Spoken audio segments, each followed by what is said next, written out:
السلام عليكم ورحمة الله وبركاته.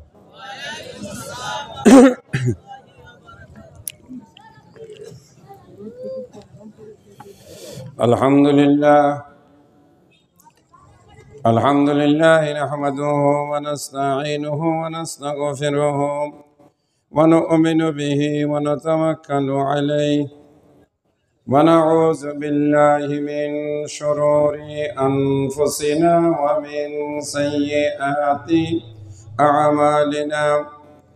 من يهده الله فلا مضل له ومن يضلله فلا هادي له. وأشهد أن لا إله إلا الله وأشهد أن محمدا عبده ورسوله أرسله بالحق بشيرا ونذيرا. أما بعد فإن خير الحديث كتاب الله وخير الهدي هدي محمد صلى الله عليه وسلم وشر الأمور محدثاتها وكل محدثة بدعة وكل بدعة ضلالة وكل ضلالة في النار. فأعوذ بالله من الشيطان الرجيم. بسم الله الرحمن الرحيم. اهدنا الصراط المستقيم صراط الذين أنعمت عليهم غير المغضوب عليهم ولا الضالين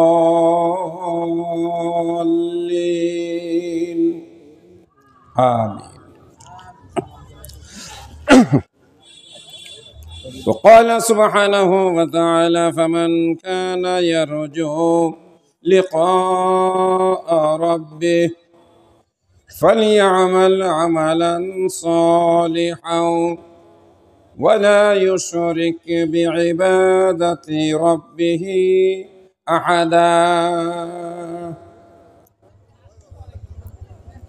وقال سبحانه وتعالى: الذي يوسوس في صدور الناس من الجنة والناس.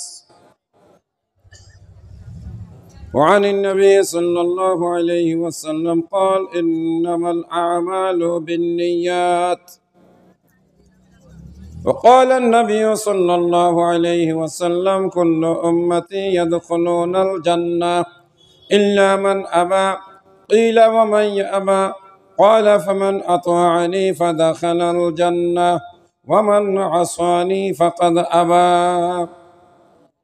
وقال النبي صلى الله عليه وسلم: إذا ذكر الله خاليا ففازت عيناه। প্রশংসা করি আমি আল্লাহ তাআলার, বিশ্ব জাহান পয়দা হুকুমে যাহার। ভূমণ্ডল আর নভমণ্ডল করিয়া সৃজন, মানুষকে সবার উপর দিলেন পজিশন। সুখাদ্য দিলেন যে কত, সুখাদ্য দিলেন যে কত, করিতে আহার। প্রশংসা করি আমি আল্লাহ তাআলার। আজকের এই মাহফিলে আমার সামনে যারা বসা আছেন, যারা দাঁড়িয়ে আছেন, তাদের সম্পর্কে কোনো কথা নাই। তারা ভিতরে বসলেই না আমরা তাদের জন্য কিছু বলতে পারবো। যদি মনে চায় চলে যাওয়ার, চলে যেতে পারে। যদি মনে হয় ভিতরে বসলে কষ্ট হবে, দরকার নেই। কি বলেন আপনারা? কথা পরিষ্কার। কিছু পাওয়ার আশায়, কিছু নেওয়ার আশায় এজন্যই তো আমরা আসছি, কথা বলেন। এত আসতে বললেন কেন? এখানে কিছু পাওয়া যাবে, বিশ্বাস করেন তো? এখান থেকে বাটিতে যাওয়ার সময় কিছু নিয়ে যাওয়া যাবে, এটার উপরে ঈমান আছে? এই যে পাওয়া নেওয়া, দেওয়ার মালিককে? সবাই বলছেন সুন্দর করে, সবাই বলেন, কে দিবেন? আল্লাহ। আল্লাহ তো তার ডাকটা সুন্দর করে শুনতে চায় নাকি? আব্বাকে যদি মহব্বতের সঙ্গে একটু নরম হয়ে বিনয়ের সাথে ডাক দেওয়া হয়, বাবায় বুঝতে পারে ছেলের কিছু টাকা পয়সার দরকার। আর যদি ছেলে বাপকে বলে আব্বা, ধমক দিয়া বলে, তো বাবায় কি খুশি হবে? আমরা আজকের এই মাহফিলে কিছু পাইতে চাই, বলুন হ্যাঁ না না? কিছু পাইতে চাই। তো পাওয়াটা কি, আমরা কি চাইব, এটাকে আমরা ঠিক করে এসেছি তো ইনশাআল্লাহ? না হলে আমার সাথে আপনারা থাকবেন, তাড়াহুড়া করার কোনো বিষয় না। আমার আগে সম্ভবত উদীয়মান বক্তা মাওলানা ইকবাল হোসেন, তাই তো না? ও উনি আব্দুল আলিম, মাশাআল্লাহ, অনলবর্ষী বক্তা, যুবক মানুষ, কবিতা ছন্দে, মিষ্টি সুরে এবং গল্পে কাহিনীতে কোরআন ও হাদিসের সংমিশ্রণে দীর্ঘ সময় আপনাদের সামনে আলোচনা শুনিয়েছেন। আমি শিক্ষক মানুষ, এক সময় শিক্ষকদেরকে পড়াইতাম মোটামুটি 12 বছর। এখন একটা বড় প্রতিষ্ঠানের প্রিন্সিপাল, এখানেও আমার কাজ শিক্ষকতা করা। আমি যেখানে যাই কিছু শেখানোর জন্য, কিছু বোঝানোর জন্য চেষ্টা করি। কিছু পাইতে হলে, কিছু বুঝতে হলে একটু মন খুলে ধৈর্য ধরে বসতে হবে না? কি বলেন আপনারা? একবার বলে ফেলি ইনশাআল্লাহ। ভাই সব যারা দাঁড়াই আছেন, আমি দাঁড়ানো থাকা অবস্থায় এটা সুন্দর লাগে না। কোরআনের আলোচনা, কোরআনের কথা দাঁড়ায় দাঁড়ায় শোনার মতো জিনিস না। এই যে মাথায় মাফলার পেঁচাইতেছেন, ভিতরে আসেন। যে ভাইজান ভিতরে আসেন। আর যদি মনে করেন চলে যাবেন, তাহলে যান গিয়া, ঠকবেন। সবাই মিলে বলে ফেলি আলহামদুলিল্লাহ। লাভবান হয়েছেন, লাভবান হয়েছেন। মা বোনেরা, আপনারা সব কাজকর্ম রেখে দিয়ে কথা শুনবেন। এই যে এই পাশে যারা আছেন, এই যে যুবকেরা, ভিতরে আসো। তোমাদের তো আরো বেশি দরকার, যাদের বউ নাই তারা আরো ভিতরে এসে বসো। হ্যাঁ, কপালে ভালো বউ না পাইলে খবর আছে। এদিকে আসো। এই তোমরা দাঁড়াই আছো কেন? আসো। ওয়াজ মাহফিল কি এটা রং তামাশার জায়গা? এটা কোরআনের মাহফিল। এদিকে ভিতরে এসে বসো, সবাই বসো। হ্যাঁ, সম্মানিত দিনী ভাইরা, আপনাদের গ্রামের নাম হাবাসপোল মডেল মাদ্রাসা, ঈদগার মাঠে আজকের ষষ্ঠ বার্ষিক ওয়াজ মাহফিলের সম্মানিত সভাপতি, আমার অত্যন্ত শ্রদ্ধেয় ব্যক্তিত্ব, আমার নামের সঙ্গে নামের মিল, আমি আহমদুল্লাহ, উনি হলেন আহমদ আলী, যশোর জেলা জমিয়তে আহলে হাদিসের সম্মানিত সভাপতি। দীর্ঘদিন কলেজে অধ্যাপনা করে আপনাদের এই গ্রামে তিনি মাদ্রাসাটি গড়ে তুলেছেন, আলহামদুলিল্লাহ। আজকের মাহফিলের সম্মানিত উলামায়ে কেরাম যারা আলোচনা পেশ করে গেছেন, যদি তাদের ভিতরে ইখলাস এবং বিশুদ্ধ নিয়ে আলোচনা করে থাকেন, আল্লাহর কাছে অনেক বড় পুরস্কার পাবেন। আমরা বলে ফেলি আল্লাহুম্মা আমিন। আমার সামনে যারা বসা আছেন মুরব্বিয়ানে কেরাম, আজকে আপনাদের মর্যাদা এবং সম্মান অনেক বেড়ে গেছে। বলেন আলহামদুলিল্লাহ। আপনারা কোরআনের মাহফিলে বসে আপনারা কোরআনের ছাত্র হয়ে গেছেন। আপনাদের জন্য ফেরেশতারা দোয়া করতেছে, আপনাদের জন্য গাছের ডালে বসে পাখিগুলো দোয়া করতেছে, আপনাদের জন্য পিপিলিকাগুলো দোয়া করতেছে। আশেপাশে যদি পুকুর অথবা ডুবা থাকে, সেখানে যদি মাছ থেকে থাকে, সেগুলো আপনাদের জন্য দোয়া করতেছে। বলুন আলহামদুলিল্লাহ। দোয়ার দরকার আছে না নাই? জোরে বলুন আছে। দোয়া সবচাইতে মূল্যবান জিনিস, স্বয়ং আল্লাহ বলেছেন। দোয়া মানুষের ভাগ্যকে চেঞ্জ করে দেয়। সম্মানিত ভাইয়ের আমার, মনোযোগ দিয়ে শুনবো, যদি সম্ভব হয় কাঁদবো, জান্নাতের কথা শুনে হাসবো, নিজের গুনার কথা মনে করে আস্তাগফিরুল্লাহ বলবো, মনে মনে অবশ্যই দৃঢ়ভাবে নিয়ত রাখবো আল্লাহর রহমতের পরিমাণ আমাদের গুনার চাইতে, পূরণ করেন কথা, আল্লাহর রহমতের পরিমাণ আমাদের গুনার চাইতে, কথা বলেন না। ছাত্র হইলে তো একটু জবাব দিতে হবে।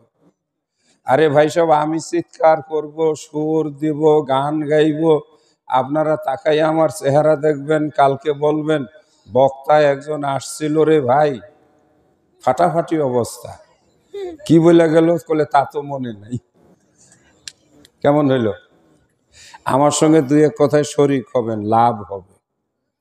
আলহামদুলিল্লাহ বলাইছিলাম না? মনে প্রাণে বিশ্বাস করে যদি বলে থাকেন, এই শুকরিয়া আদায় করার জন্য আপনার সম্পদ সম্মান বাড়বে। কিছু কথা কলিজার ভিতরে হাতুড়ি দিয়া যেভাবে পিটাইয়া পেরেক ডাবায়, পেরেক বোঝেন তো? পেরেক চিনেন তো?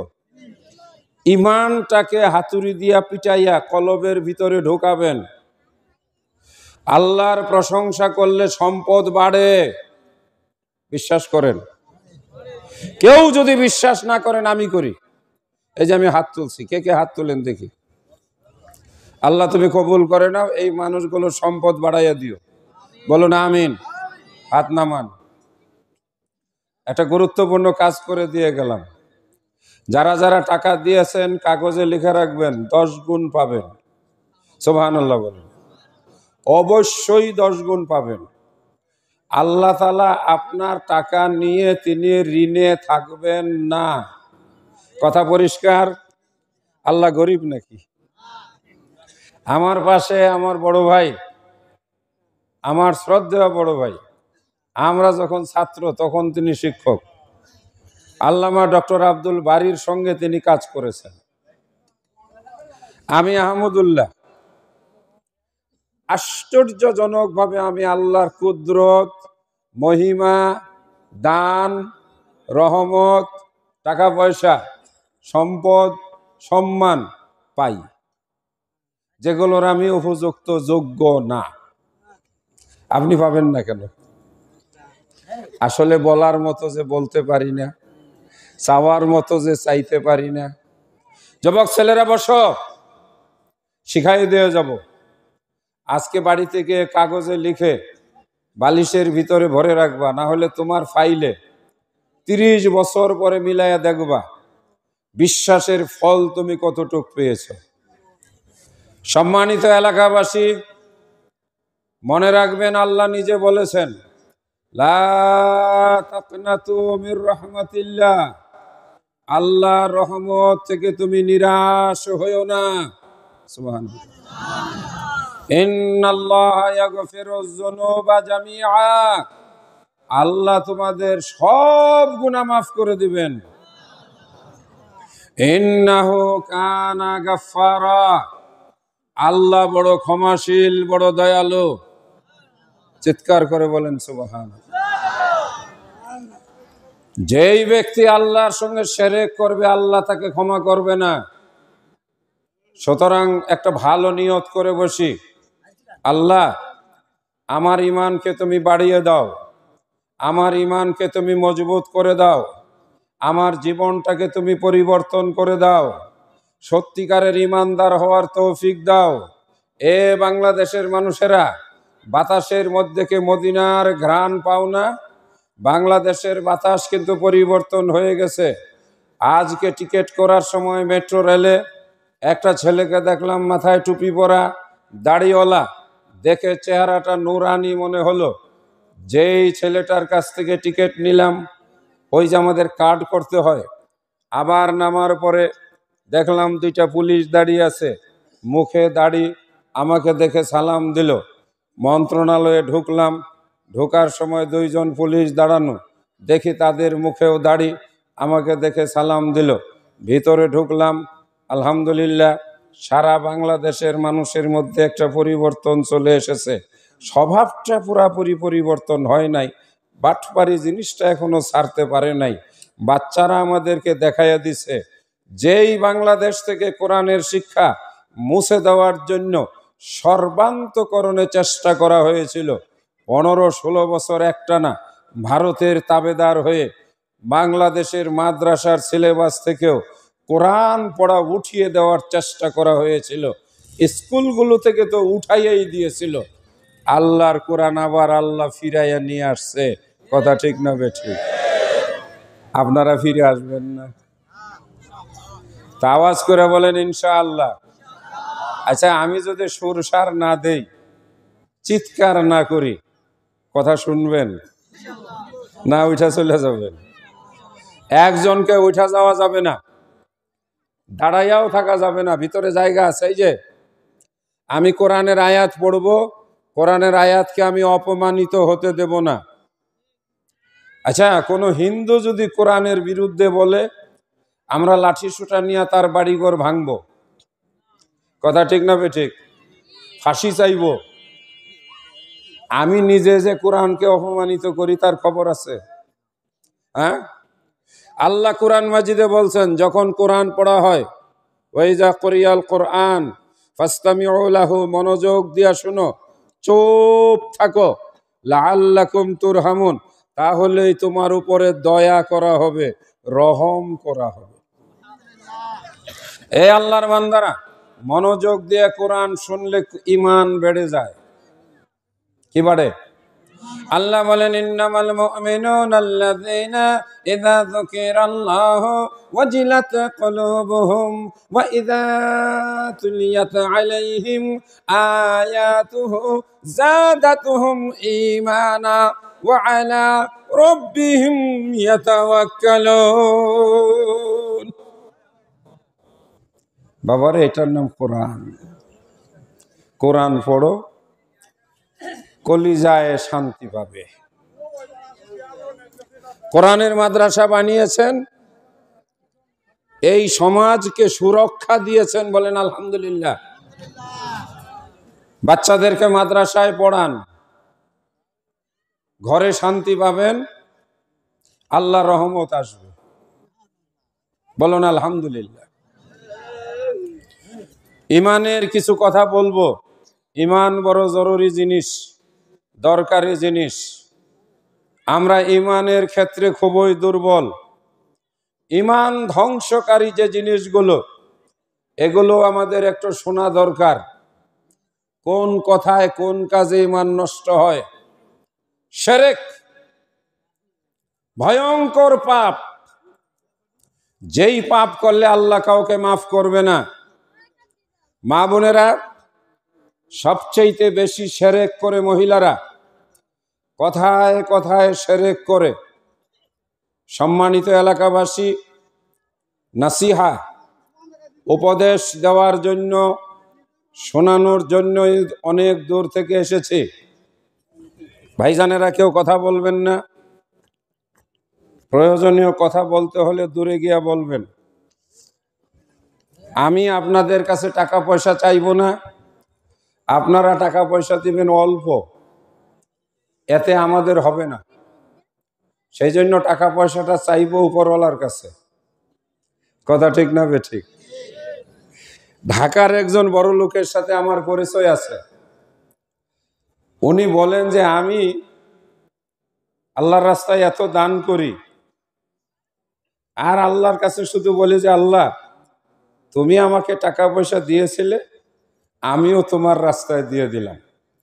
বছর শেষে হিসাব করে দেখি 1 কোটি টাকা যদি আমি দান করে থাকি, আমার 100 কোটি টাকা লাভ হয়েছে। কয় গুণ হয়েছে? 100 গুণ। আপনাদেরকে বলছি কত গুণ পাবেন? মাত্র 10 গুণ। আল্লাহ তাআলা 1 কে 10 দিয়া শুরু করেন, সুবহানাল্লাহ বলি। এরপরে 10 কে আল্লাহ 70-এ পরিণত করেন, আরো বলি আল্লাহু আকবার। 70-কে আল্লাহ পাক 700 পর্যন্ত নিয়ে যান। এবারের তাকবীরটা কত জোরে হবে? আল্লাহু আকবার। সকল সম্পদের মালিক কে? আল্লাহুম্মা বলুন, মালিকাল মুলকি। হে আল্লাহ, তুমি হলে সকল রাজত্বের মালিক, সকল সম্পদের মালিক। যাকে খুশি তুমি তাকে রাজত্ব দান করো, যার কাছ থেকে খুশি তুমি রাজত্ব ছিনিয়ে নাও। ওয়া তুইজ্জু মান তাশা, তুমি সকল সম্মানের অধিকারী। যাকে খুশি তুমি তাকে সম্মানিত করো, যাকে খুশি তুমি তাকে লাঞ্ছিত করো। বিয়াদিকাল খায়র। এ যুবকেরা, কান খুলে শুনো, সকল কল্যাণ সব কিছু একমাত্র আল্লাহ সুবহানাহু ওয়া তাআলার হাতে। বলো সুবহানাল্লাহ। আজকে প্রতিজ্ঞা করবে, আল্লাহর কাছেই চাইবে, আল্লাহই দিবেন। চাকুরির দরকার, আল্লাহর কাছে চাও। সম্পদের দরকার, আল্লাহর কাছে চাও। ভালো একজন স্ত্রীর দরকার, আল্লাহর কাছে চাও। সম্মানিত মুরব্বিয়ানে কেরামদের দৃষ্টি আকর্ষণ করছি, ছেলেকে বিয়ে করাবো, 3 মাস যাবত মেয়ে খুঁজছি, একদিকে মিলে আরেক দিকে মিলে না। মেয়ে মাথায় কাপড় দেয়, কিন্তু ভিতরে ভিতরে মোবাইলে অন্য ছেলেদের সঙ্গে যোগাযোগ রাখে। আস্তাগফিরুল্লাহ। মেয়ের সঙ্গে যোগাযোগ করে একটু খোঁজ খবর নিয়ে দেখা গেল 3-4 জন ছেলের সঙ্গে আড্ডা দিয়ে ঘুরে বেড়ায়। বুকে বুরকা, মাথায় বুরকা পড়ে অথবা স্কার্ফ পড়ে। বাবার সঙ্গে কথা বলে দেখা গেল বাপ মায়ে নামাজ পড়ে না, মেয়েকে মাদ্রাসায় দিয়েছে। এলোমেলো অবস্থা, খুঁজতে খুঁজতে হয়রান। ভালো জিনিস বাজারে খুব, আপনারা পূরণ করেন। অভাব। ছেলেরা আসো তো তোমরা, আমার সময় কিন্তু রাত 12টা পর্যন্ত। গাড়ি আমি আস্তে আস্তে চালাবো। ইমানের কথা, শিরকের কথা, নামাজের কথা, আল্লাহর কাছ থেকে কি করলে কি পাওয়া যায়, নগদ নগদ কিছু কথা যেগুলোর বিনিময়ে পাওয়া যাবে। কিছু দোয়া শিখিয়ে যাব, অসুখ বিসুখ ভালো হবে।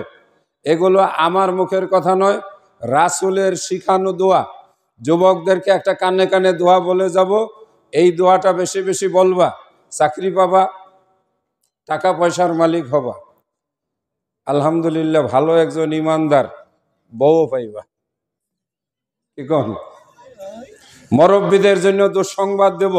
যারা আমার সামনে 80 বছরের বয়স্ক মুরব্বীরা বসা আছেন, এই যে আমার পাশে আমার মিতা স্যার বসা আছে, এই বয়সে এই বুড়া মানুষ আল্লাহ তাআলা বেহেশতে নিবে না। কি বিপদের কথা। ওই যে সামনে একজন বসা আছে মুরব্বী, ওই যে কোন বক্তাই বলছিল না, মুরব্বী মুরব্বী, বেহেশতে যাওয়া যাবে না এই বয়সে। তাহলে কিভাবে যাইতে হবে আছে আলোচনার ভিতরে। একটু শুরু করি বিসমিল্লাহ বলে, তাই না? প্রথমে আমরা শুনবো কোরআনের কথা। কার কথা? কোরআনের কথা। আলোচনা বক্তব্য পেশ করার জন্য আপনারা খেয়াল করেছেন, আপনাদের মুখস্থ একটি আয়াত আমি তেলাওয়াত করেছি, ইহদিনাস, আমার সঙ্গে বলেন, ইহদিনাস সিরাতাল মুস্তাকিম। আজকের মাহফিলে আমরা সবাই একমত, আমরা আল্লাহর কাছে এই মুহূর্তে চাইব, হে আল্লাহ, হে রব্বুল আলামিন, হাবাসপুর নাকি হাবাসপুর এই গ্রামের আমরা তোমার বান্দারা কোরআনের মাহফিলে একত্রিত হয়ে তোমার কাছে আমরা ফরিয়াদ জানাই, টাকা চাই না, সম্পদ চাই না, আমরা তোমার কাছে চাই সিরাতুল মুস্তাকিম, যেই রাস্তা দিয়ে চললে আমরা দুনিয়াতে পাবো শান্তি, যেই রাস্তা দিয়ে চললে আমরা পরকালে পাবো নাজাত, আমরা যেতে পারবো জান্নাত। জোরে বলেন আলহামদুলিল্লাহ। চাই না চাই না? দুনিয়াতে শান্তি চাই, জোরে বলুন চাই। পরকালে নাজাত চাই না চাই না? নাজাত পেলাম। আরেকটি আয়াত আমি তিলাওয়াত করেছি সূরা কাহাফের শেষ আয়াত, অনুবাদটা আগে শুনিয়ে নেই। ফামান কানা ইয়ারজু লিকা রাব্বিহি, তোমাদের মধ্যে যারা চায়, যাদের মনে আশা আছে আল্লাহকে দেখবে, আল্লাহর সঙ্গে সরাসরি কথা বলবে, সুবহানাহু ওয়া তাআলা সারা সৃষ্টি জগৎ যিনি সৃষ্টি করেছেন, গভীর নিশীতে যার ইবাদতের জন্য আমরা নামাজে দাঁড়াই, যার হুকুম পালন করে আমরা আল্লাহর বিধান পালন করে চলি, সেই আল্লাহকে যারা জান্নাতের ভিতরে দেখতে চায়। আপনারা কি জানেন জান্নাতবাসীদেরকে জান্নাত দেওয়া হবে? 70টা হুর এত অনিন্দ সুন্দরী তাদের সামনে নাচবে, গান গাইবে। হাদিসে এসেছে হুরেরা জান্নাতের ভিতরে গান গাইবে। জান্নাতের ভিতরে একটা গাছ আছে, গাছটার নাম হলো তুবা গাছ। তুবা গাছের পাতার মধ্যে বাজনা শুরু হবে, এমন বাদ্য শুরু হবে জান্নাতবাসীরা বিমোহিত হয়ে যাবে। আল্লাহ পাক নিজে বলেন, এমন কোনো চক্ষু নাই যা, এমন কোনো চক্ষু নাই যা দেখছে কোনো দিন, এমন কোনো কর্ণ নাই যা শুনছে কোনো দিন। সোনার উপার দালান কোঠা পাবে মনের মতো, স্প্রিং এর গতি তাতে থাকবে শত শত, ফুল বিছানা কোমল সজ্জা স্বর্ণ খাটের পরে সাজায় রেখেছেন আল্লাহ পাশাপাশি করে। হাজার হাজার রকম হবে নাস্তার সামান, তারপরে দুধ মধুর কত শরবত করবে পান। 1000 প্রকারের আইটেম হবে জান্নাতবাসীদের সকালের নাস্তা। আল্লাহ পাক সেই জান্নাত আমাদের জন্য তৈরি করে রেখেছে। এই জান্নাতে যাওয়ার পরে আল্লাহ বলবেন, এ আমার বান্দারা, তোমরা যা যা চেয়েছিলে সবকিছু কি তোমরা পেয়েছ? জান্নাতবাসীরা বলবে, আল্লাহ আমরা যা চাই নাই তার চাইতে তুমি আমাদেরকে কোটি কোটি গুণ বেশি দিয়েছ।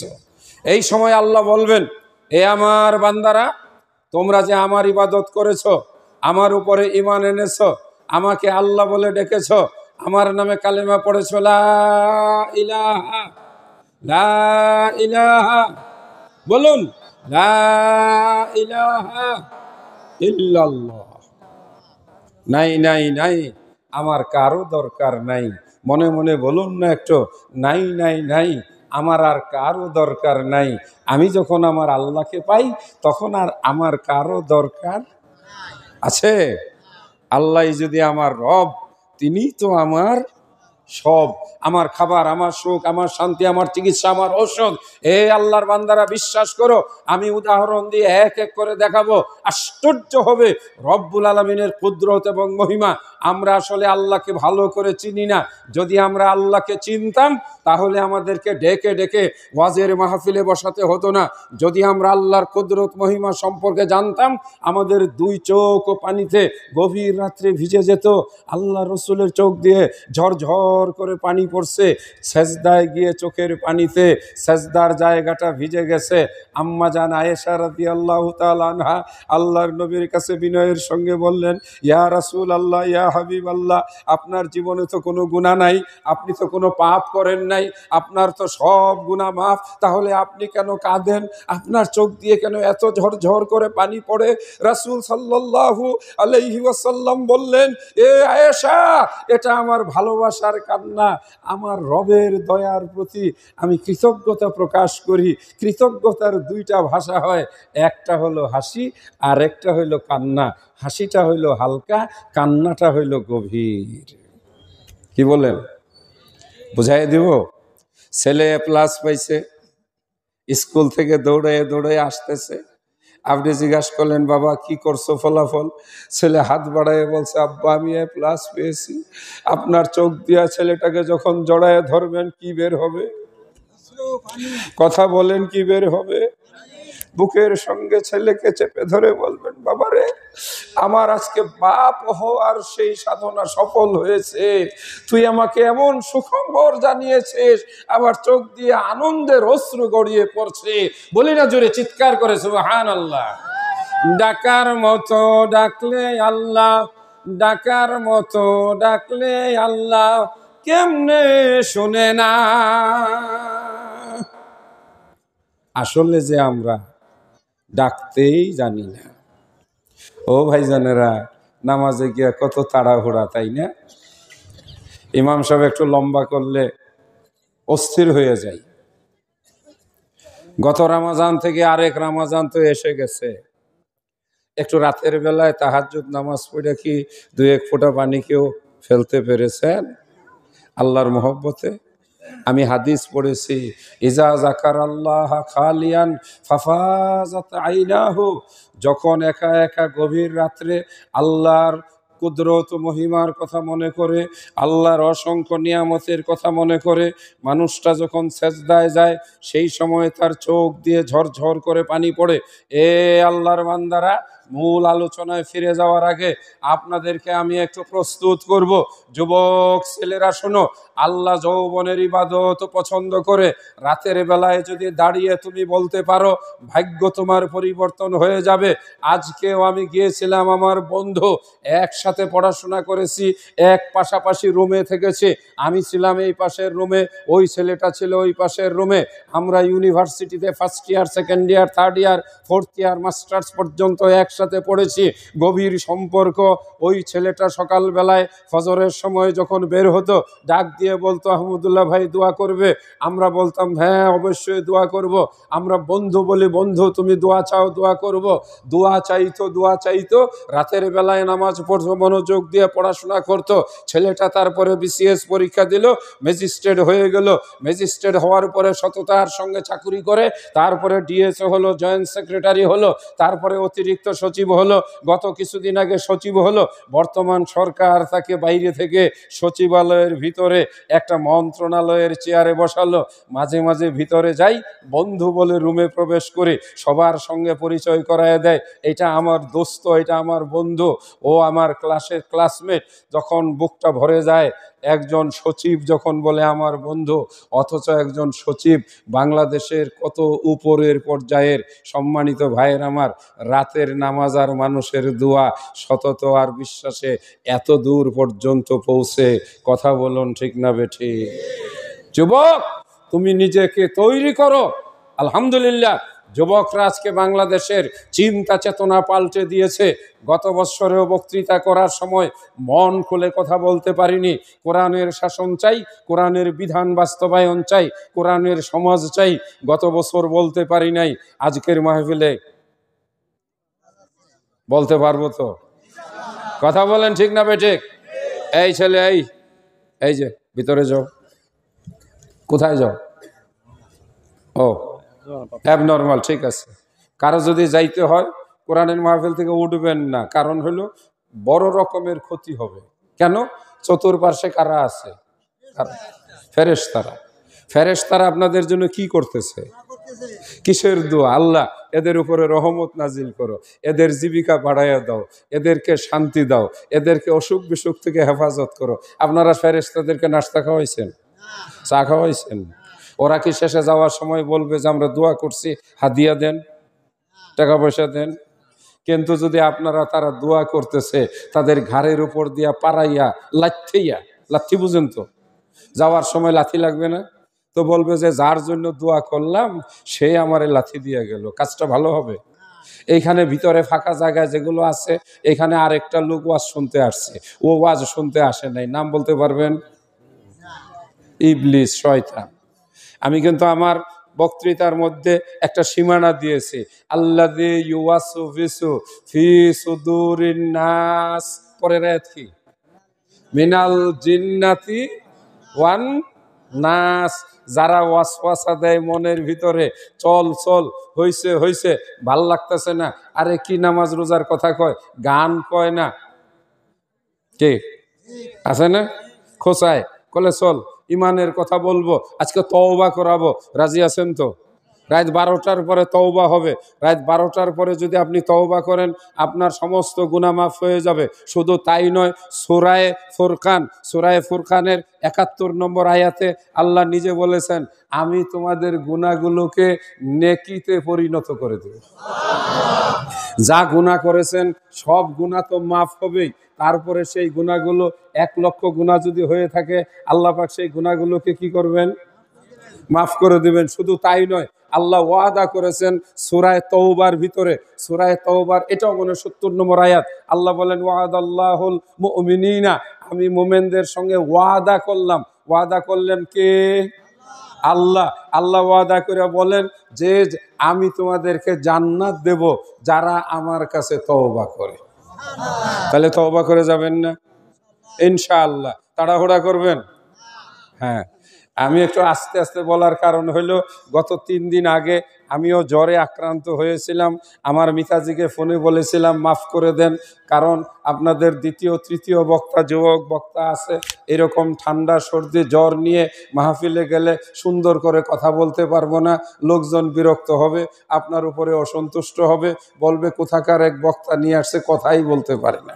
উনি বললেন যে আপনি একটু আসেন, কমপক্ষে একটু সালাম দিয়ে একটু দেখা করে যান, আল্লাহ যেটুকু বলার তৌফিক দিবেন ততটুকুই বলার চেষ্টা করব ইনশাআল্লাহ। আল্লাহ কোরআন মাজিদে বলেন আলিফ লাম মিম যালিকাল কিতাবু লা রাইবা ফীহি হুদাল লিল মুত্তাকিন। এলাকাবাসী ভাইয়েরা মা বোনেরা, একটু কোরআনের কথা বলবো। আসমানের নিচে জমিনের উপরে এই কিতাবের সমতুল্য কোনো কিতাব নাই। জমিন ধ্বংস হবে, আসমান ধ্বংস হবে, সারা পৃথিবীর মানুষ যদি ঐক্যবদ্ধ হয়, America, Russia, Canada, Germany, Japan অথবা আমেরিকার সাথে তার মিত্র দেশগুলো, ইউরোপের সব দেশগুলো মিলে যদি আল্লাহর কোরআনের একটা আয়াত তারা ধ্বংস করে দিতে চায়, আমি কোরআন হাতে নিয়ে আল্লাহর কসম করে আপনাদের সামনে বলে গেলাম সারা পৃথিবী ধ্বংস হয়ে যাবে, আল কোরআনের একটা আয়াত কেউ ধ্বংস করতে পারবে না। এটার নাম মহাগ্রন্থ আল কোরআন। যেই কোরআনের একটা অক্ষর শ্রবণ করলে 10টা নেকি হয়, যেই কোরআন পড়লে হৃদয়ের অন্ধকার বিদরিত হয়ে যায়। এ আল্লাহর বান্দা, আপনারা বড় ভালো কাজ করেছেন, আপনাদের গ্রামে কোরআনের মাদ্রাসা প্রতিষ্ঠিত করেছেন। বাংলার জমিনে আবার কোরআনের পড়ার, কোরআন তিলাওয়াত করার, কোরআন শিক্ষা দেওয়ার, কোরআনের উপরে বক্তব্য দেওয়ার, কোরআনের আইন, কোরআনের সমাজ প্রতিষ্ঠিত করার সময় এবং সেই কাল ফিরে এসেছে। এই জন্য আমরা আল্লাহর দরবারে শুকরিয়া আদায় করি। আল কোরআনের আলো ঘরে ঘরে জালো, আল কোরআনের আলো জাতীয় সংসদে জালো, আল কোরআনের আলো হাইকোর্টে জালো, আল কোরআনের আলো সুপ্রিম কোর্টে জালো। বলুন কথাগুলো ঠিক কিনা? বর্তমান সময়ে হাজার হাজার কোটি টাকা আত্মসাৎকারীরা পালিয়ে গেছে, অনেকেই বিনা পয়সায় থাকা খাওয়ার জায়গায় আছে। সম্মানিত দিনী ভাইয়েরা, যারা কোরআন পড়েছে কয়জন ধরা পড়েছে? একটু আওয়াজ করে বলেন। একজনও না। কথা ঠিক না বেঠিক? এটা এমন এক পরশ পাথর, যতক্ষণ আপনি এই জায়গায় বসা আছেন ততক্ষণ পর্যন্ত আপনার ভিতরে আল্লাহর নূর, আল্লাহর রহমত আপনাকে আলোকিত করবে। আপনি শয়তানের হাত থেকে বেঁচে থাকবেন, শয়তানের কুমন্ত্রণা, শয়তানের সর্বনাশা, ওই যে সেই ছোবল থেকে আপনি বেঁচে থাকতে পারবেন। সুতরাং আজকের আমার বক্তব্যের ভূমিকায় কোরআনের উপরে আমি 2-4টি আয়াত আপনাদের সামনে তেলাওয়াত করে এইভাবে বলে যেতে চাই, এ আল্লাহর বান্দারা, এই মহাগ্রন্থ আল কোরআন নিজে পড়ুন, নিজের পরিবারকে পড়ান, মা বোনেরা আমার, এক সময় আমরা জানতাম, বৃদ্ধ মুরব্বীরা আপনারা বলতে পারবেন, ফজরের নামাজের পরে আমাদের ঘরের কোণে বসে আমাদের মায়েরা বোনেরা কোরআন তেলাওয়াত করতো। রাসূল সাল্লাল্লাহু আলাইহি ওয়াসাল্লাম বলেন সূরা বাকারা আর সূরা আল ইমরান, হে ছেলেরা, এই এলাকাবাসী আপনারা ভালো করে শুনে রাখুন, রাসূল বলেন কানজুম মিন কুনুজিল জান্নাহ, এই দুইটা হলো জান্নাতের খনি, এই দুইটা হলো জান্নাতের খনি, এই দুইটা হলো সম্পদের খনি। সূরা বাকারা আর সূরা আল ইমরান, ফজরের নামাজের পরে যদি আপনি সূরা বাকারা পড়তে পারেন, আল ইমরান যদি পড়তে পারেন, আল্লাহ পাক কোরআন মাজিদে বলে ওয়া কুরআনাল ফাজরি কানা মাশহুদা, ফজরের নামাজের কোরআন তেলাওয়াত আল্লাহর কাছে পৌঁছে যায়, আপনার সংসারের অভাব দূর হয়ে যাবে, দূর হয়ে যাবে, দূর হয়ে যাবে। এ আল্লাহর বান্দারা, অনেকে আমার আব্বার নাম শুনে থাকতে পারেন অথবা তার বক্তৃতাও শুনে থাকতে পারেন। আল্লামা মাওলানা আব্দুস সাত্তার ত্রিশালী রাহিমাহুল্লাহ, আমাদের মাত্র জন্ম হয়েছে, আমরা ৩-৪টা ভাই বোন, বাড়িতে কোনো খাবার নেই। আব্বাজান ফজরের নামাজ পড়লেন, আমার আম্মাজান কোরআনের হাফেজা ছিলেন, সকালবেলায় তিনি মনোযোগ দিয়ে কোরআন তেলাওয়াত করলেন। মৃদু মৃদু পায়ে হেঁটে এসে আমার আব্বার কাছে বললেন, স্বামীকে ডাক দিয়ে আমার আব্বাকে আমার আম্মা বলছে বাচ্চারা রয়েছে, আজকে তো রান্না করার মতো কিছু নেই। আমার আব্বা বলেন, আমি বসে গেলাম, কোরআন মাজিদের একটা সূরা, নামটা আমি একেবারে শেষে বলবো, ওই সূরাটা তিনি মনোযোগ দিয়ে পড়তে লাগলেন। এক পর্যায়ে চোখে পানি এসে গেল, বাচ্চাদের জন্য ঘরে রান্না করার চাউল ডাউল নেই। তারপরে তিনি কোরআন মাজিদ বন্ধ করে আল্লাহর কাছে বলেন, আল্লাহ তুমি জীবিকা দাতা, রিজিক দাতা, কোথা থেকে আমাকে রিজিক দিবে আমি জানি না, তোমার বান্দারা না খেয়ে আছে, কষ্ট তোমার। কথা ঠিক না বেঠিক? এইভাবেই বলবেন, এইভাবেই বলবেন।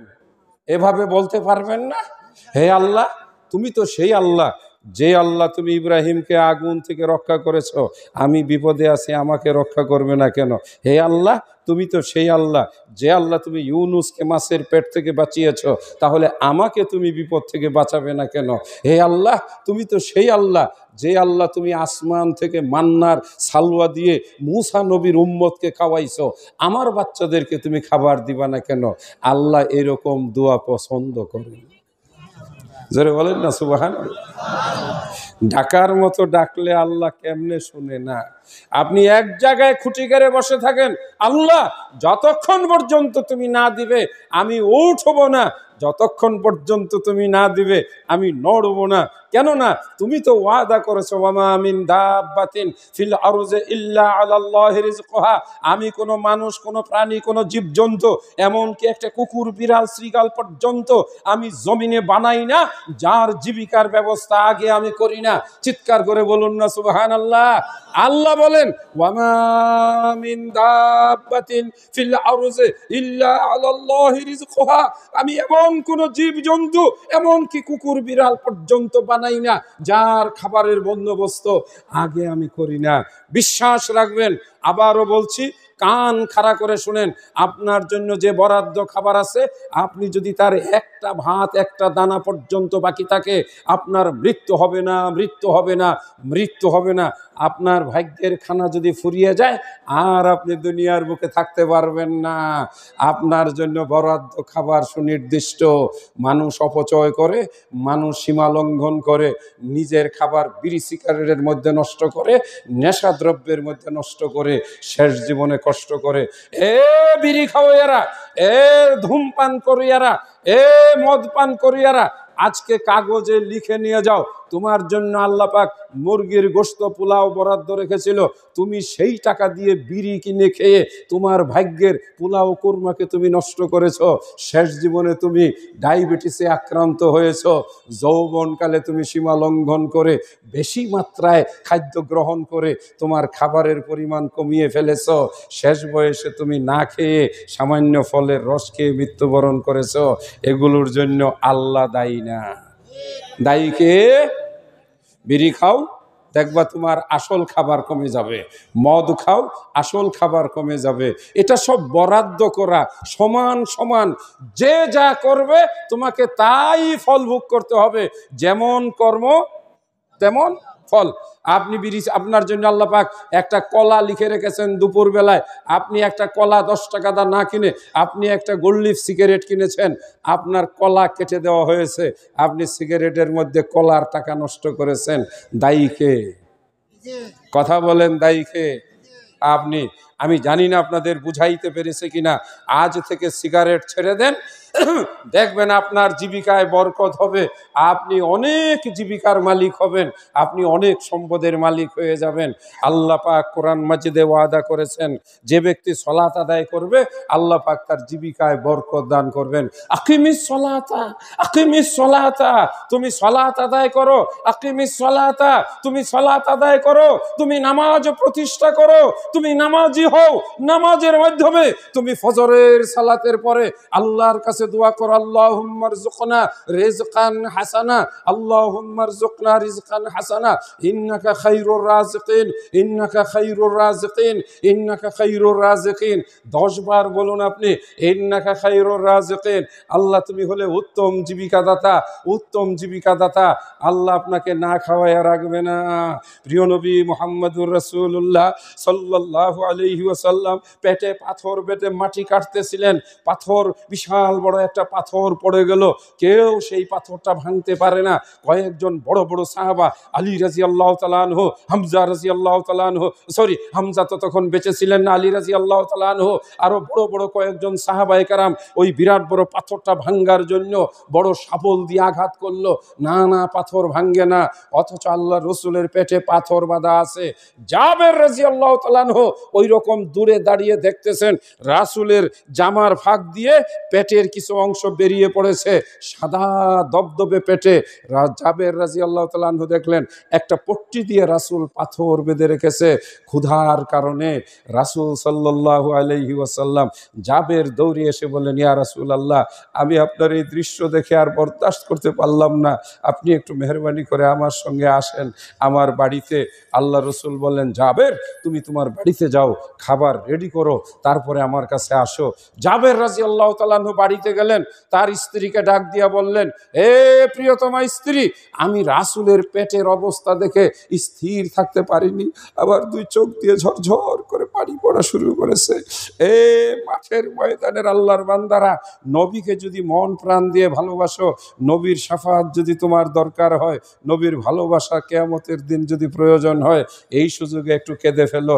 আমার প্রাণের নবী, প্রিয় নবী, মদিনার নবী, বিশ্ব নবী রাহমাতুল লিল আলামিন ক্ষুধা পেট নিয়ে মাটি কাটছেন, বিশাল বড় পাথরটার কাছে গিয়ে যখন দাঁড়ালেন, আল্লাহু আকবার বলে ওই পাথরের উপরে যখন তিনি আঘাত করলেন, আল্লাহর কুদরত মহিমায় মুহূর্তের মধ্যে পাথরটা ভেঙ্গে চুরমার হয়ে গেল।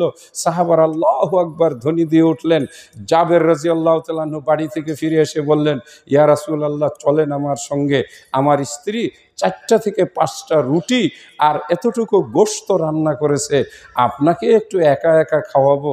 রাসূল বেলালকে ডাক দিলেন, বিলাল, আযজিন বাইনান নাস, সকল মাটি কাটা 100 নয় 200 নয়, ইতিহাসে প্রমাণ পাওয়া যায় 1250 মুসলমান যারা খন্দকের যুদ্ধ, যেটাকে পরীক্ষার যুদ্ধ বলা হয়, যেটাকে আহজাবের যুদ্ধ বলা হয়, যেই যুদ্ধের উপরে আল্লাহ পাক কোরআনে একখানা সূরাও নাজিল করেছেন, এই যুদ্ধ চতুর্দিক থেকে মদিনা আক্রমণ করা হবে, কাফের মুশরিক বেঈমানেরা মুসলমানদেরকে মেরে কচুকাটা করবে, পৃথিবীর বুক থেকে মুসলমান নিশ্চিহ্ন হয়ে যাবে।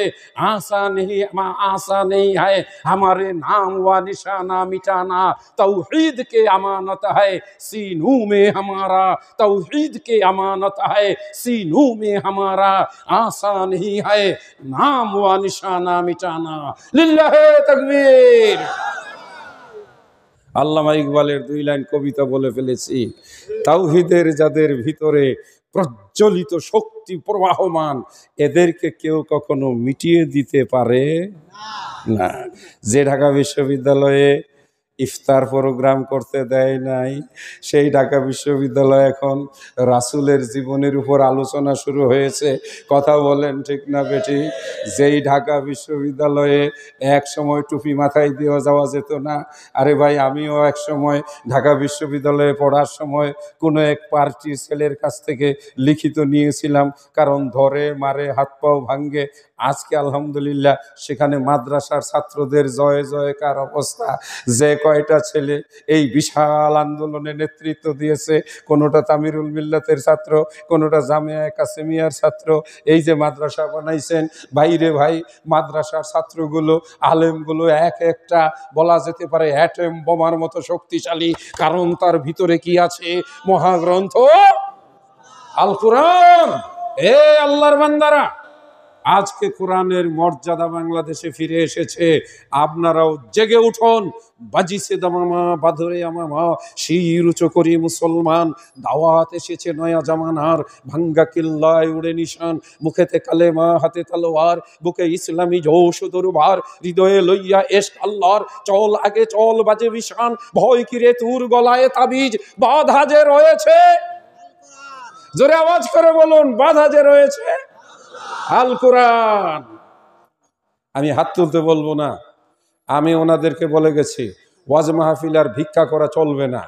যার যার মনে চায় গোপনে টাকা দিয়ে যাবেন। এই বক্তাকে দিয়ে ওয়াজ বন্ধ করা, কালেকশন করা আমরা বন্ধ করে দিয়েছি। বাংলাদেশ জমিয়তে আহলে হাদিসের যে উনার মাদ্রাসা, যেটা ঢাকায় বাইপাইলে, আপনারা কি গত বছর গিয়েছিলেন সম্মেলনে? ইনশাল্লাহ এবার আমাদের কুবার ইমাম আসবে। কাবার ইমাম নয়, কুবার ইমাম। যেই মসজিদে 2 রাকাত নামাজ পড়লে একটা উমরার সওয়াব পাওয়া যায়, সেই মসজিদের ইমাম আসবেন। উনিও অতীব গুরুত্বপূর্ণ দাওয়াত নিয়েছেন। সেখানে আমরা মাদ্রাসা করেছি, 300-র উপরে ছাত্র আছে। প্রতি মাসে আমাদের 12 লক্ষ টাকা খরচ হয়। গত বছর হিসাব করেছি, বেতন ভাতা সহ প্রায় 1.5 কোটি টাকা আমি খরচ করেছি। ওই মাদ্রাসার আমি সভাপতি। 1 টাকাও আমরা কালেকশন করি না। ছাত্রদের কাছ থেকে বেতন নেই। বিনা পয়সায় কোরআন শিখাইলে ওই ছাত্রর কাছে কোরআনের মর্যাদা হয় না। আপনারা ছাত্রদের কাছ থেকে বেতন নেবেন, আপনারাও বেতন দিবেন, কোরআনের বরকত পাবেন। ঠিক আছে? 100-200 টাকা দিলে আপনি গরিব হবেন না, কিন্তু বাচ্চাকে কোরআন পড়ানোর জন্য আপনি যখন 200 টাকা দিবেন, এই 200 টাকা আপনাকে জান্নাতে যাওয়ার জন্য জান্নাতের মূল্য হয়ে যাবে। চিৎকার করে বলেন না সুবহানাল্লাহ। আর 200 করে যদি 200 জন ছাত্র দেয়, 40,000 টাকা প্রতি মাসে আসবে। 4 বারং 48, তার মানে প্রায় 5.5 লক্ষ, 10 লক্ষ টাকার মতো ব্যবস্থা হয়ে যাবে ইনশাআল্লাহ। সিলেবাস ভালো করতে হবে। বাংলাদেশ জমিয়তে আহলে হাদিসের সিলেবাস দিয়ে মদিনা বিশ্ববিদ্যালয়ে যাওয়া যায়। আমার ছোট ভাইকে অনেকেই দেখে থাকবেন, মদিনা বিশ্ববিদ্যালয়ের সম্ভবত 19 নম্বর চেয়ারে বসে সারা পৃথিবীর বাংলা ভাষাভাষীদের জন্য বাংলায় বয়ান করে ডক্টর হারুন। মদিনা বিশ্ববিদ্যালয় থেকে পড়াশোনা করে কোরআন হাদিসের উপরে PhD ডিগ্রি করেছে। সৌদি বাদশাহ তাকে চাকরি দিয়ে মদিনার মসজিদে বাংলা বয়ান করার সুযোগ দিয়েছে। কত লাখ টাকা পায় বলবো না, বলমুখে। আপনারা ছাত্র নিজের ছেলেদের পড়াইবেন না। আর আমি আলহামদুলিল্লাহ সরকারের একজন BCS কর্মকর্তা। আমিও BCS করেছি। আমার বন্ধু BCS করে প্রশাসন, আমি হয়েছি শিক্ষা ক্যাডারে। আলহামদুলিল্লাহ আমি একটা শিক্ষা প্রতিষ্ঠানের প্রধান। মেবি আগামী 2-4-5 দিনের ভিতরে আর একটা বদলি অর্ডার হবে ভালো কোনো জায়গায়, আল্লাহ যদি মঞ্জুর করেন। সকলের কাছে সেজন্য দুয়ার দরখাস্ত। কোরআন পড়ে, কোরআন শিখে, কোরআনের উপরে গবেষণা করে ধন সম্পদ সম্মান মর্যাদা কোনো দিক থেকে পিছিয়ে নাই, বরং অন্য কোনো সাবজেক্টে বললে আজকের বর্তমান এই সম্মান মর্যাদার জায়গায় আসতে পারতাম কিনা যথেষ্ট সন্দেহ আছে। কথা বলুন ঠিক না বেশি? আমি আমার এই বক্তৃতায় বলতে চাই, এই মেয়েরা, যদি তোমার কোলে একটি ছোট বাচ্চা থাকে, বাচ্চাটার মাথায় হাত বুলিয়ে তুমি কপালে একটা চুমু দিয়ে তুমি উপরওয়ালাকে ডাক দিয়ে বলো, আল্লাহ এই সন্তানটাকে তুমি আমাকে দিয়েছ, আমি আজকে এই সন্তানটাকে তোমাকে দিয়ে দিলাম। Give and take. ইংরেজিতে কি বলে? Give and take. আগে আল্লাহ দিছে, এখন আল্লাহরে দিয়ে দিলাম। যেমন ওই যে সেই বড় লোক, আপনি চিনেন ওনারে?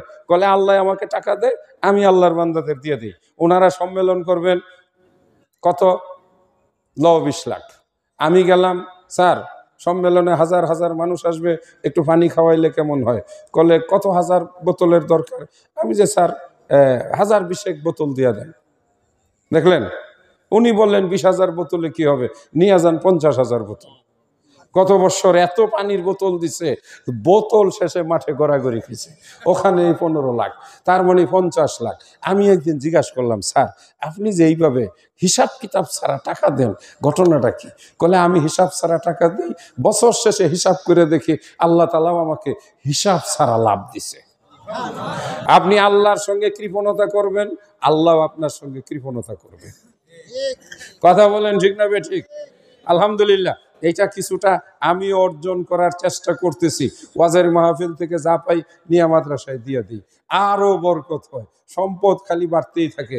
আজকে গিয়ে সরকারি কর্মকর্তা হিসাবে সম্পদের হিসাব দিলাম, দেখলাম যে না, আর বাড়ানো যাবে না, কারণ তাহলে আবার বাড়িতে ওই যে সেই দুদকের লোকজন আসবে, এত পাইছেন কই, ওয়াজের টাকা ফামু আবার দিয়ে দিব, বাস আল্লাহর ধন আল্লাহরে দিছি, সমস্যা কি? আবার যাওয়ার সময় খালি হাত, শুধুমাত্র 3 পিস সাদা কাপড়। কথা ঠিক না বেঠিক? বাদশাহ সিকান্দার নাকি 2 হাত বাইরে বের করে রাখছিল। যাওয়ার সময় কেউ কেউ বলে, দেখো সারা দুনিয়া শাসন করিয়া লক্ষ কোটি টাকার মালিক হইয়া এখনো হাত বাড়াই আছে, আরো চায়। যার যেমন চিন্তা তার তেমন ভাবনা। আবার কেউ কেউ বলে, এত এত সম্পদের মালিক, দেখো সিকান্দার বাদশাহ খালি হাতে যায় কোথায়? মরে গিয়ে কবরেতে, মরে গিয়ে কবরেতে শুইবে যখন, ফেরেশতারা এসে তোমায় বসাবে তখন, সর্বপ্রথম 3টি প্রশ্ন করিবে তোমায়, জবাব দিতে পাইলে মুক্তি পাইবে হেথায়। কবর বড় ভয়ানক। একেবারে বক্তৃতার শেষ, রাত 12টার সময় কবর এবং জাহান্নাম, এই দুটো আলোচনা করে তওবা করে আমি সময়টা দেখলাম, আর মাত্র 40 মিনিট সময় বাকি আছে। এই সময়ের ভিতরে আমাদের কিছু প্রয়োজনীয় কথা শুনতে হবে। এখন আমরা শুনতেছি কোরআনের উপরে, কোরআন পড়ো, কোরআন দিয়ে জীবন গড়ো, কোরআন ইহাদি, এটা কোরআন মানুষকে হেদায়েত দেয়। সেই কোরআন মানুষের জন্য হুদাল্লিন নাস ওয়া বাইয়িনাতিন মিনাল হুদা। একদমে বলে যাব, সূরা ফাতিহা হলো সমস্ত রোগের ঔষধ। ভালো করে আমার কথা শুনে জবাব দেন, সূরা ফাতিহাকে কি বললাম? সমস্ত রোগের ঔষধ, শিফাউল লিল মুমিনিন। আঙ্গুলে গনে রাখবেন, মহিলারা মনে রাখবেন, এই যুবকেরা তোমরা মনে রাখবে, যখনই কোনো অসুখে বিসুখে আক্রান্ত হবেন, সূরা ফাতিহা মনোযোগ দিয়ে পড়বেন, মুখের উপরে ফু দিবেন, পানিতে ফু দিয়ে সেটা পান করবেন। নিঃসন্তান মহিলাকে সূরা ফাতিহা পাঠ করে প্রতিদিন ফজরের নামাজের পরে তাকে পানি পান করাবেন, ইনশাআল্লাহ তার সন্তান হবে। যদি কারো হার্টের সমস্যা হয়, সূরা ফাতিহা পাঠ করে পানি পান করবেন, হার্টে তার শক্তি ফিরে আসবে। এ আল্লাহর বান্দারা, ডাক্তারের কাছে দৌড়ায়ও না, শুধু একজন ডাক্তার তোমার জন্য মহামূল্যবান ঔষধ দিয়েছেন। রাসূল বলেন, সূরা ফাতিহার 25টা নাম আছে, তার মধ্যে একটা নাম হলো সূরাতুশ শিফা, এইটাকে সূরাতুশ শিফা বলা হয়। এইবার আসেন সূরা ফাতিহার আরো কিছু নাম। এটা হলো সূরাতুল ফাতিহা, কোরআনের উদ্বোধনী সূরা। এই সূরাকে বলা হয় উম্মুল কিতাব, এটা হলো কোরআনের মা। এই সূরার ভিতরে সব কিছু আছে। এই আল্লাহর বান্দারা, এই সূরাকে সূরা সালাত বলা হয়েছে, নামাজের সূরা। আমার সামনে যারা বসা আছেন, কোন আলেমের কথা শুনবেন না। আপনি কোন মাযহাবের হানাফি, শাফিঈ, মালিকি, হাম্বলি কোনো কিছু আপনি শুনবেন না। আমি কোরআন হাতে নিয়ে আপনাকে বলে যাই, রাসূল বলেছেন, লা সালাতা ইল্লা বিফাতিহাতিল কিতাব। যেই মানুষটা সূরা ফাতিহা পড়ে না, ওই মানুষটা নামাজ হয় না। যেই মানুষটা সূরা ফাতিহা পড়ে না, ওই মানুষটা তার নামাজ হয় না। আপনি যদি হানাফি মাযহাবের কোনো আলেমের কথা শুনে সূরা ফাতিহা না পড়ে থাকেন, আপনি নিশ্চিত থাকেন আপনার নামাজ হয় নাই। শুনুন, জানাজার নামাজে সূরা ফাতিহা না পড়লে ওটা কোনো জানাজার নামাজ হয় না। যেই জানাজার ভিতরে সূরা ফাতিহা পড়া হয় না, ওই জানাজা আপনি পড়বেন না। আপনি মরার আগে বলে যাবেন, অবশ্যই যেন আমার নামাজে সূরা ফাতিহা জানাজার নামাজে পড়া হয়। জোরে বলেন। পরিষ্কার কথা। সূরায়ে ফাতিহাটাই হইল কোরআন। সূরায়ে ফাতিহাটাকে বলা হয়েছে উম্মুল কিতাব, উম্মুল কোরআন। ও আল্লাহর বান্দারা, সূরায়ে ফাতিহা হলো, আল্লাহু আকবার, কি যে আমি বলে বুঝাতে পারবো না। আল্লাহ পাক নিজে বলেন সাবউল মাসানি, আল্লাহ বলেন ওয়ালাকাদ আতাইনাকা, আমি তোমাকে একখানা মহাগ্রন্থ কোরআন দিলাম এবং আমি তোমাকে দিলাম সাবউল মাসানি, এমন কয়েকটি আয়াত যেগুলো বারবার পড়া হয়। ওরে আল্লাহর বান্দারা, আল্লাহ নিজে বলেন কাসসামতু সালাতা বাইনি ওয়া বাইনা আবদি, আমি এবং আমার বান্দার মাঝখানে আমি সূরা ফাতিহাকে ভাগ করে নিলাম। বান্দা যখন বলে আলহামদুলিল্লাহি রব্বিল আলামিন, আল্লাহ তোমার জন্য আমি প্রশংসা করি, আল্লাহ সঙ্গে সঙ্গে আসমান থেকে ডাক দিয়া বলেন বান্দারে তুই আমার প্রশংসা করলি, আমি তোর সম্পদ ও সম্মান যা কিছু তোর প্রয়োজন আমি আল্লাহ বাড়াইয়া দেব। ডাকার মতো ডাকলে আল্লাহ কেমনে শুনে না। মহব্বতের সঙ্গে যারা পুরা কোরআন মাজিদ পড়তে পারেন না, ফজরের নামাজ পড়ে সূরা ফাতিহা পড়বেন, ইহদিনাস সিরাতাল মুস্তাকিম, ইহদিনাস সিরাতাল মুস্তাকিম, আল্লাহ গো আমাকে সিরাতুল মুস্তাকিম দাও, আমাকে তুমি সরল পথে চালাও, সরল পথে চালাও। নামাজে সূরা ফাতিহা পড়বেন। রাসূল বলেছেন যে নামাজে সূরা ফাতিহা পড়লো না তার নামাজ লেজ কাটা হলো। রাসূল বলেছেন যে ব্যক্তি সূরা ফাতিহা পড়লো না তার নামাজ আল্লাহর কাছে পৌঁছলো না। লা সালাতা ইল্লা বিফাতিহাতিল কিতাব, এটা হলো সূরা ফাতিহার ফজিলত। সূরা ফাতিহার উপরেই ঘন্টার পর ঘন্টা আলোচনা করা যাবে। অনেকগুলো বিষয় সামনে মনে থাকবে তো সূরা ফাতিহার কথা। এটাকে কি বললাম? ঔষধ। আপনার মাথা ব্যথা হয়েছে, সূরা ফাতিহা পড়ে এইভাবে হাত দিয়া ঘষা দিয়ে দেন, ইনশাআল্লাহ ব্যথা কমে যাবে। আপনার বুকে চাপ ধরেছে, হার্ট অ্যাটাক হওয়ার মতো হাসপাতাল নাই, ডাক্তার নাই, আলহামদুলিল্লাহি রাব্বিল আলামিন আর রহমানির রহিম ফু দেন আপনি, তার মালিকি ইয়াউমিদ্দিন 7 বার আপনি 7 ফু দেন, ইনশাআল্লাহ আপনার ব্যথা কমে আসবে। এগুলো একটাও আমার মুখের কথা নয়, আল্লাহ নিজে কোরআনে বলেছেন, আমি কোরআন নাজিল করেছি শিফাউল লিল মুমিনিন, মুমিনের জন্য এটা শেফা, ঔষধ। আমরা পড়ি না, আমরা দৌড়াই।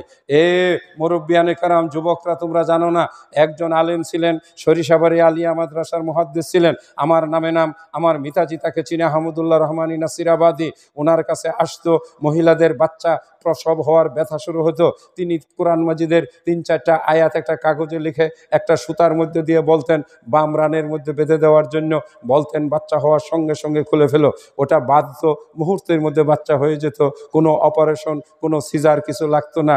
এমন এক জমানা আসলো, আমরা বলি ফানি ভরা, আমরা বলি তাবিজের কথা, আমরা বলি ওই যে ফুয়ের কথা, এগুলোর নাকি কোনো শক্তি নাই, পাওয়ার নাই, আমরা গিয়ে পেট কাটি। বলেন কথা ঠিক কিনা? সূরা বাকারা, সূরা আল ইমরানকে বলা হয়েছে জান্নাতের 2টা খনি। এই 2টা খনি যে তেলাওয়াত করবে, আল্লাহ পাক খনিতে যেমন আনলিমিটেড সময় সেই সম্পদ দান করেন, ওই মানুষটার বাড়িতে বরকত দান করবেন। তাড়াহুড়া করলে হবে না, তাড়াহুড়া করলে হবে না।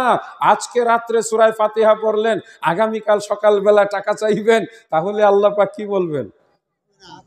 হ্যাঁ, যেহেতু ধূর্ত, আপনাকে ধৈর্য ধরতে হবে।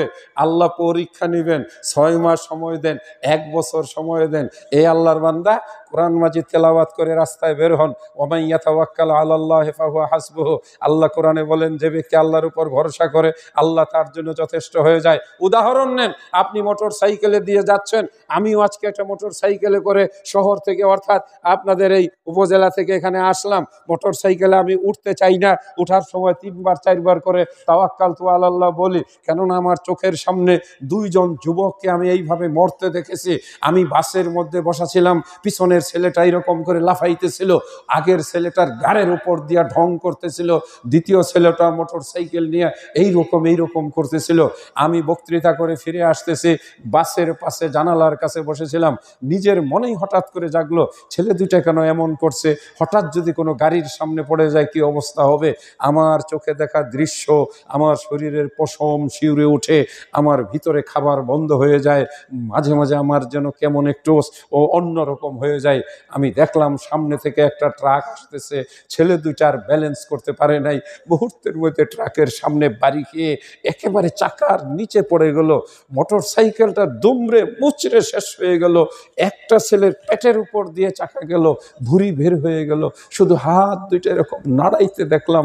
দ্বিতীয় ছেলেটার মাথা ফেটে মগজগুলো ছিটকে পড়লো। এখনো বলছি, আজকের ঘটনা বলার পরে হয়তো রাতে আমি কিছু খেতে পারবো না। এটা দেখার পরে আমি প্রায় মাসখানেক পর্যন্ত অসুস্থ অনুভব করেছি। মানুষের কিভাবে অকাল মৃত্যু এবং অপমৃত্যু হয়। এ যুবকেরা, তুমি মোটর সাইকেল চালিয়ে নিরাপদে বাড়িতে এসেছ, কে তোমাকে বাড়িতে পৌঁছিয়ে দিয়েছে? তাহলে একটু তাকে ডাকা দরকার না? হ্যাঁ, আপনি ভালো আছেন, সুস্থ আছেন, এটার জন্য কার শুকরিয়া আদায় করবেন? রাসূল বলেন ইগতানিম খামসান কাবলা খামসিন। আল্লাহ রসুল বলেন 5টা জিনিসের আগে 5টা জিনিসকে মহামূল্যবান মনে করো। আল্লাহ রসুল থেকে হাদিসটি বর্ণনা করেছেন হযরত আব্দুল্লাহ ইবনে আব্বাস। এই যে দুইজন, এই যে বসেন, অস্থির হওয়ার কিছু নাই। এত তাড়াহুড়ার কি আছে? আমি তো বলছি হিসাব করা। হ্যাঁ, আরো সময় কমে গেছে, বসেন। কি প্রস্রাব করবেন? খুব জুলুম, ভালো লাগতেছে না? ভালো লাগতেছে না কোরআনের কথা? বসেন। যদি প্রস্রাব করতে হয় এক আঙ্গুল তুলবেন, তারপরে যাওয়া যাবে। কথা বলেন ঠিক কিনা? হ্যাঁ, আমরা তো বলছি তওবা করে ছেড়ে দিব। যদি বলেন 15 মিনিট আগে ছেড়ে দিব, তাতে আমার জন্য ভালো হবে। তবে নামাজটা না শিখাইয়ে দিলে তো হবে না, শিরকের কিছু কথা না বললে তো হবে না। রাসূল সাল্লাল্লাহু আলাইহি সাল্লাম পাথর ভাঙছেন, সাথে 1200 সাহাবা, নিজের পেটে ক্ষুধা, দাওয়াত দিয়েছেন জাবের রাদিয়াল্লাহু তাআলা আনহু। রুটি হইল 5টা, গোশত হইল এই 1 বাটি। কি ঘটনা ঘটবে না জেনে কেমনে চলে যাই। এরপরে আরেকটা ঘটনা শোনাবো। থলি বুঝেন তো? আগের জামানায় যারা বাজারে ব্যবসা করতো, ওরা ভাঙতি টাকা পয়সা রাখতো, এটাকে কি বলে? এই যে কোমরের মধ্যে বাঁধতো যে, টাকার থলি, তাই না? আবু হুরায়রা রাদিয়াল্লাহু তাআলা আনহু বলেন, আগে এটাই বলে ফেলাই, যেখানে রাখছি সেখানে আবার ফিরে আসব। আবু হুরায়রা রাদিয়াল্লাহু তাআলা আনহু বলেন, একদিন আমি আল্লাহর রাসূলের কাছে গেলাম, আমার মুখটা শুকনা দেখে রাসূল বললেন, আবু হুরায়রা, মনে হয় তুমি কিছু খাও নাই। আমি বললাম, ইয়া রাসূলুল্লাহ, সত্য কথা বলেছেন, আমি কিছু খাই নাই। এইরকম সময় আল্লাহর রাসূল কতগুলো খেজুর আনাইলেন। খেজুরগুলোর ভিতরে কিছু কাঁচা খেজুর, পাকা খেজুর, কিছু শুকনা খেজুর ছিল। রাসূল খেজুরগুলোকে সামনে একটা কাপড়ের মধ্যে ঢেলে দিলেন, তারপরে তিনি হাত দিয়ে বিসমিল্লাহ বলে এইভাবে নাড়া দিলেন। আল্লাহ রসুল খেজুরগুলো নাড়া দিয়ে বললেন, আবু হুরায়রা, এগুলো তুমি নিয়ে যাও, এগুলো তুমি নিয়ে যাও, এগুলো থেকে তুমি খাবে। আমি খেজুরগুলো নিয়ে একটা থলির ভিতরে ভরলাম। ওই থলিটাকে আমি ঘরের বেড়ার মধ্যে, আগের জামানায় ওই যে সোলার বেড়া অথবা বাঁশের বেড়া, কঞ্চির বেড়া ছিল না, এখন তো বিল্ডিং, ওই রকম একটা বেড়ার মধ্যে আমি ঝুলিয়ে রাখলাম। অতএব যখনই আমার ক্ষুধা লাগতো, আমি বিসমিল্লাহ বলে ভিতরে হাত ঢুকাইতাম। মা বোনেরা শুনুন, আপনারা যখন রান্না করেন, হাঁড়ি পাতিলে বিসমিল্লাহ বলে হাত দিবেন। এ যুবক ছেলেরা, শার্ট গেঞ্জি গায়ে দেওয়ার সময় বিসমিল্লাহ বলবে। রাসূল বলেন, তানাউলিহি ওয়া তারাহুলিহি ওয়া, যখন তিনি চোখে সুরমা দিতেন, যখন তিনি পায়ে জুতা পরতেন, যখন তিনি জামা গায়ে দিতেন, ডান হাত প্রথমে প্রবেশ করাইতেন, জুতাতে তিনি ডান পা দিতেন। মনে রাখবেন, মনে রাখবেন, ঘরে প্রবেশ করার সময় আপনি ডান পা প্রবেশ করাবেন, ঘরে প্রবেশ করার সময় সালাম দিবেন। আমি আজকে যার বাড়িতে প্রথমে এসে উঠেছি, দরজায় ঢোকে আমি সালাম দিয়েছি। আল্লাহ পাক কোরআন মাজিদে নির্দেশ দিয়েছেন, লা তাদখুলু বুয়ুতান গায়রা বুয়ুতিকুম হাত্তা তাসতানিসু ওয়া তুসাল্লিমু আলা আহলিহা। আল্লাহ কোরআন মাজিদে বলেন, আপনার নিজের ঘরেও আজকে রাত্রে ফিরে গেলে ঘরের দরজায় গেইটে দাঁড়িয়ে আসসালামু আলাইকুম বলবেন। আপনার বাড়িতে ফেরেশতারা আপনার জন্য পাহারাদার হয়ে যাবে, শয়তানগুলো দূর হয়ে যাবে, আপনার স্ত্রীর উপরে শান্তি নাজিল হবে, আপনার সন্তানের উপরে বরকত নাজিল হবে। আমরা আমল করি না। আমল সে জিন্দেগি বনতি হয়, জান্নাত ভি জাহান্নাম ভি। আমলেই কিন্তু সবকিছু পাওয়া যায়। আবু হুরায়রা রাদিয়াল্লাহু তাআলা আনহু বলেন, যখনই আমি কোতলির ভিতরে হাত ঢুকাইতাম, বলতাম বিসমিল্লাহ। মহিলারা, আপনারা আপনাদের বাচ্চাদেরকে যখন দুধ খাওয়ান, বুকের দুধ খাওয়ান, শিশু বাচ্চা কিছু বলতে পারে না, বাচ্চার মুখটা আপনি দুধের মধ্যে লাগিয়ে আপনি নিজে বলবেন বিসমিল্লাহ।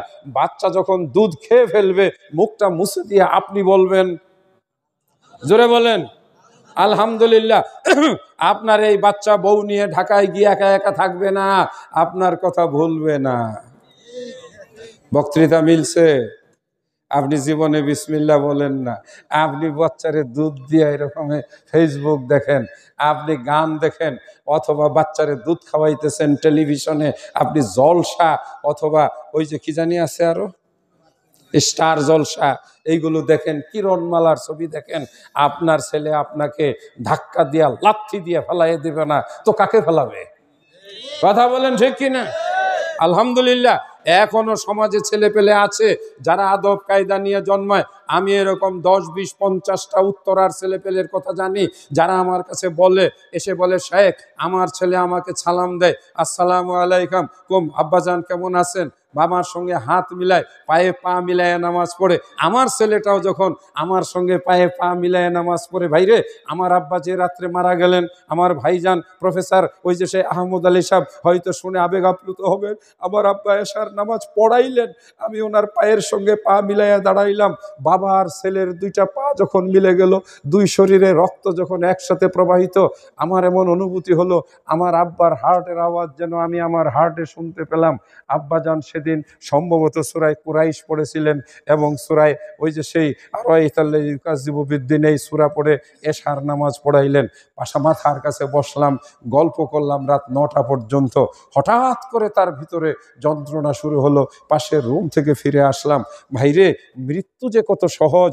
আমার এই হাতের উপরে আমার আব্বার মাথাটা, আমাকে শুধু বলল, বাবা আমার কষ্ট হচ্ছে। আমি বললাম আপনাকে হাসপাতালে নেব, একটু সুস্থ হলেই। তিনি তখন বিড়বিড় করে কালেমাগুলো পড়তে লাগলেন। মুহূর্তের মধ্যে চোখ বন্ধ হয়ে গেল। এমন সুন্দর মৃত্যু আমার জীবনে কোনো ওই যে সেই সচরাচর দেখার সুযোগ হয় না। অতঃপর যখন তাকে গোসল দেওয়ানো হলো, একটু তার শরীর নষ্ট হয় নাই। 60 থেকে 70 বছর পর্যন্ত তিনি মৃত্যুর কথা গল্প করে গেছেন।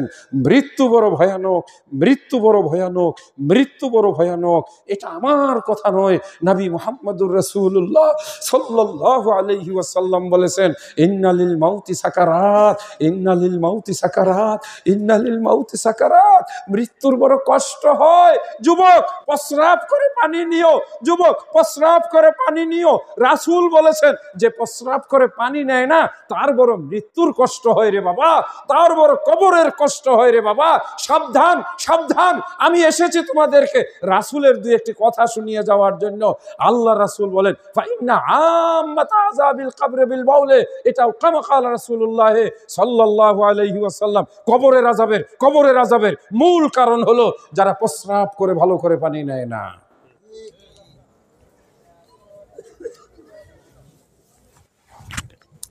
আবু হুরায়রা রাদিয়াল্লাহু তাআলা আনহু বলেন, আমি খেজুর খেতে লাগলাম, রাসূল ইন্তিকাল করলেন। আবু বকর রাদিয়াল্লাহু তাআলা আনহু খলিফা হলেন 2.5 বছর। আমি ওই থলির ভিতর থেকে বিসমিল্লাহ বলি আর হাত ভিতরে ঢুকাইয়া খেজুর বের করি। আমি 2.5 বছর খেজুর খেলাম, খেজুর আর কমে না, শেষ হয় না। ওমর রাদিয়াল্লাহু তাআলা আনহু খলিফা হইলেন 10 বছর।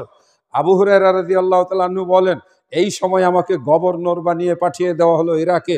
থলিটাও আমি সাথে করে নিয়ে গেলাম, ওটাও নিয়ে সেখানে আমি ঝুলিয়ে রাখলাম। আমি ওই থলির ভিতর থেকে প্রত্যেক দিন সকালে ফজরের নামাজের পরে বিসমিল্লাহ বলে হাত ঢুকাই আর খাই। মা বোনেরা, ঢাকনা দিয়ে খাবার ঢেকে রেখো, ঢাকনা দিয়ে খাবার ঢেকে রেখো। রাসূল বলেছেন রাতের বেলায় খাবারগুলো ঢাকনা দিয়ে ঢেকে রাখবে, বাতি নিভিয়ে ঘুমাবে। এটা রাসূল শিক্ষা দিয়েছেন। ডান হাত মাথার নিচে দিয়ে ঘুমাবে। বিসমিল্লাহ আল্লাহুম্মা বিসমিকা আমুতু ওয়া আহইয়া। তোমার মৃত্যু হলেও তুমি জান্নাতবাসী হয়ে যাবে। আয়াতুল কুরসি পড়ে যদি তুমি ঘুমাতে পারো, তোমার মাথার কাছে আল্লাহ পাক একজন ফেরেশতা পাহারাদার নিয়োগ করবেন, যেই ফেরেশতা তোমাকে সমস্ত অনিষ্ট এবং খারাপ থেকে হেফাজত করবে। এই হাদিস সহিহ বুখারীর ভিতরে বর্ণিত হয়েছে। আয়াতুল কুরসি পড়ে যদি কোনো মানুষ ঘুমায়, সারা রাত তার বাড়ি ফেরেশতারা পাহারা দেয়, চুরি ডাকাতি থেকে বেঁচে যাবে। আমরা কোরআনের আমল করি না, আমরা রাসূলের হাদিসের আমল করি না। আবু হুরায়রা রাদিয়াল্লাহু তাআলা আনহু বলেন, আমি 10 বছর পর্যন্ত খেজুর খাইলাম। কয় মন খাওয়া হইল? কমপক্ষে 12-13 মন খাওয়া হয়ে গেছে। হযরতে উসমান রাদিয়াল্লাহু তাআলা আনহুর খেলাফতের সময় তখনও তিনি খেজুর খাইলেন। তারপরে উসমান রাদিয়াল্লাহু তাআলা আনহুকে যেদিন হত্যা করা হলো, প্রচণ্ড গণ্ডগোলের কারণে আবু হুরায়রা রাদিয়াল্লাহু তাআলা আনহু বলেন, আমি ঘরের ভিতরে এসে আমি আর খেজুরের থলিটা খুঁজে পেলাম না। নিয়ে গেছে। কে নিয়ে গেছে? আসমানের মালিক। রাসূল সাল্লাল্লাহু আলাইহি ওয়াসাল্লাম বেলালকে ডাকলেন, বিলাল আজান দিয়ে দাও। বিলাল বললেন, কিসের আজান? আল্লাহ রসুল বললেন, জাবের তোমাদের সবাইকে দাওয়াত দিয়েছে, 1250 মানুষকে খাওয়াবে। কিছু যে বললেন না, সুবহানাল্লাহ। খাবার কতটুক? আল্লাহ দিতে পারেন, দিতে পারেন। তার প্রমাণ কি? ছোট সময় আমরা দেখেছি মুরব্বীরা 4টা করে এরকম সাইজের ছোট ডিম ব্যাগের মধ্যে চাউলের তুষ দিয়া বাজারে বিক্রি করতে নিয়ে যান নাই? এখন ডিম নিয়ে যায় কিসে করে? ট্রাকে করে, ট্রাকে করে। আমার একজন ডিমের ফ্যাক্টরির মালিকের সঙ্গে পরিচয় আছে, আমার বন্ধু, একসাথে আমরা পড়াশোনা করেছি। আমি এতদিন ডিমের ওই যে পোলট্রি ফার্মের গন্ধের কারণে ওনার ফ্যাক্টরিতে যাই নাই। মাঝে মাঝে বলতো, চলেন আমার, চলো না ভাই, আমার ফ্যাক্টরিটা দেখে আসবে। একদিন রাজি হলাম, গেলাম। যাওয়ার পরে আমার চোখ দিয়ে বিশ্বাস করতে পারলাম না। বিশাল বড় কারখানা, যার মুরগির সংখ্যা হলো 30 লক্ষ। প্রতিদিন তার ডিম উৎপন্ন হয় প্রায় 25 লাখ। যেই ডিমগুলো উপরের থেকে এমন ভাবে সিঁড়ি দিয়ে নামে, আমার সঙ্গে আরো কয়েকজন ছিলেন, তারা বলল যে এই দেখলাম কিভাবে ডিম হাঁটে। সরাসরি গিয়ে ট্রাকের ভিতরে ডিম ওঠে, ভিতর থেকে সাজাইয়া চলে আসে। শত শত ট্রাক, প্রতিদিন কোটি কোটি টাকার ডিম বিক্রি হয়। যদি 25 লাখ ডিম, একটা ডিমের দাম যদি 10 টাকা হয়, তাহলে বুঝেন কয় কোটি? 2.5 কোটি টাকার ডিম প্রতিদিন তার বিক্রি। উনি আমাকে বললেন দোয়া করবে। আমার বন্ধু মানুষ বলল যে আমি 50 লাখ ডিম প্রতিদিন বাংলাদেশের মানুষকে খাওয়াইতে চাই। আগের যুগের ডিম আর এখনকার ডিম, কথা বলুন। ছোট সময় আমরা এতটুক সাইজের বড়ই দেখেছি, তাই না? কেমন লাগতো? কষ্টি কষ্টি, বাচ্চারা ঢিলাইতো। আর এখন এই যে বড়ইয়ের সিজন আসতেছে, কত আইটেমের বড়ই দেখবেন, কত আইটেমের। বাজার ভর্তি ফল, কে দিয়েছে? আপেল, আঙ্গুর, বেদানা। এতদিন দেখতাম এই যে আঙ্গুলের মতো চিকন চিকন, একটু সবুজ ইন্ডিয়ান কিছু আঙ্গুর, এখন দেখে কালো রঙের আঙ্গুর, গোল সাইজের আঙ্গুর, লম্বা আঙ্গুর। আঙ্গুরের সাইজের শেষ নাই। কে বানায় এগুলো? জোরে চিৎকার করে বলেন না, কে বানায়? আবার শুনি যেটা কালো আঙ্গুর, এইটার নাকি দাম বেশি, এইটা নাকি হার্টের ঔষধ। আবার যেটা শুনি গোল সাইজের আঙ্গুর, এইটা আবার সুমিষ্ট আঙ্গুর, ডায়াবেটিসের রোগীরা খাইতে চায় না। সবুজটার আবার আলাদা কদর। কত রকমের ফল। ইতিমধ্যেই আমাদের যে ফলের নামই শুনি নাই, সেই ফল এখন বাজার দখল করে ফেলেছে। নামটাই ভয়ঙ্কর, ড্রাগন। কি কোন? আছেন আপনাদের এলাকায়? আজকেও খাইলাম, বলতেছে আমার নিজের হাতের গাছে। আমি যে তাইলে খাওয়া যায়? হ্যাঁ, প্রথমে ছিল 800 টাকা, তারপরে 600, 500, এখন মনে হয় 150 পর্যন্ত, তাই না? নিচে নামছে। আবার আরেকটা, একবার সেই ওই যে সেই কি বলে, পাবনাতে এক মাহফিলে গিয়েছিলাম। বিশাল বড় এক বাগানের মালিক আমাকে কয়েকটা এনে দিল স্ট্রবেরি, যেগুলোর দাম ছিল প্রথম দিকে 1200 টাকা কেজি, 1500 টাকা কেজি। বাড়িতে নিয়ে গেলাম, আমার কলেজে নিয়ে দেখাইলাম। আমার কলেজে কিছু ম্যাডামরাও ছিল, মনে হইলো তারা জান্নাতের ফল। তাকায়া দেখছে স্ট্রবেরি। এই স্ট্রবেরি কমতে কমতে এটাও মনে হয় 150 টাকার কেজিতে আসছে। এই ফলের ব্যবস্থা কে করেছেন? আল্লাহ বলেন, আল্লাহ বলেন তুমি সালাত আদায় করো। একটা আমলের কথা বলে যাব, যদি আপনি নামাজটা ঠিক মতো আদায় করতে পারেন, নামাজের ভিতরে যদি আপনি চাইতে পারেন, আপনি শুধু বলবেন, আল্লাহ তুমি আমাকে সন্তান দিয়েছো, আমার সন্তানের তুমি রিজিকের ব্যবস্থা করে দাও। আল্লাহ কেমন করে হবে আমি জানি না। আমার আব্বাজান সকালে কোরআন তিলাওয়াত করেছিলেন, মনে আছে? বাইরে বের হলেন, হঠাৎ করে একটা লোক সাইকেলে এসে আব্বার সামনে নামলেন, খবর দিলেন আপনার জন্য পোস্ট অফিসে টাকা এসেছে। আমার আব্বাজানকে সঙ্গে সঙ্গে যাওয়ার জন্য বললেন, তিনিও রওনা হলেন। 3 কিলোমিটার দূরে পোস্ট অফিস ছিল, পায়ে হেঁটে যেতে হতো। ওই জামানায় কোনো গাড়ি ঘোড়া ছিল না। সেখানে গিয়ে পৌঁছলেন, গিয়ে দেখেন পোস্ট অফিসে ওনার নামে আজ থেকে প্রায় 40 না 50 বছর আগে 300 টাকা কোথায় থেকে যেন এসেছে। 300 টাকা দিয়ে 6 মণ চাউল পাওয়া যেত। আমার আব্বা চোখের পানি ফেলে কেঁদে সাথে সাথে মসজিদে গিয়ে 2 রাকাত শুকরিয়া সালাত আদায় করে পানি, আর বলে যে আমার চোখে আর পানি ফিরে না, কোথায় থেকে আমার জন্য আল্লাহ তাআলা এই খাবারের ব্যবস্থা করে দিলেন।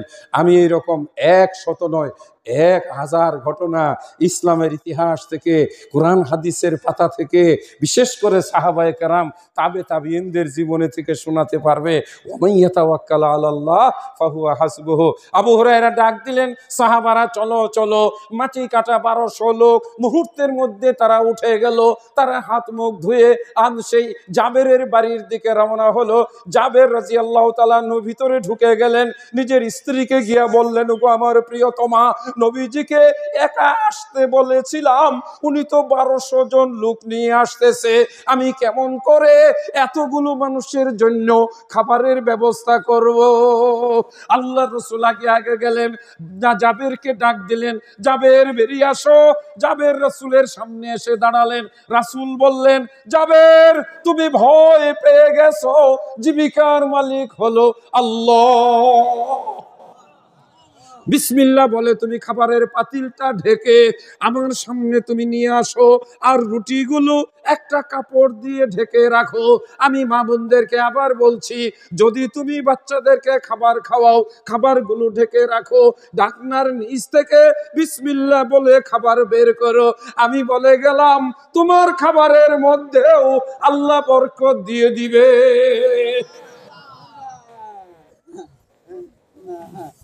একটু ঢাইকা বিসমিল্লাহ কইলা উঠাইও, অল্পেতে বরকত হবে, অল্পেতে বরকত হবে। আল্লাহু আকবার।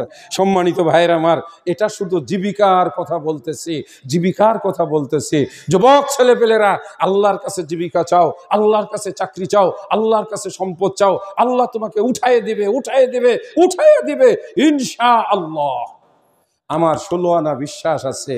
আমার বিশ্বাসের দৃঢ়তা থেকে এই কথাগুলো আমি বলি। আমি কোনোদিন ওই যে সেই জীবিকার প্রশ্নে কখনো কষ্ট করি না।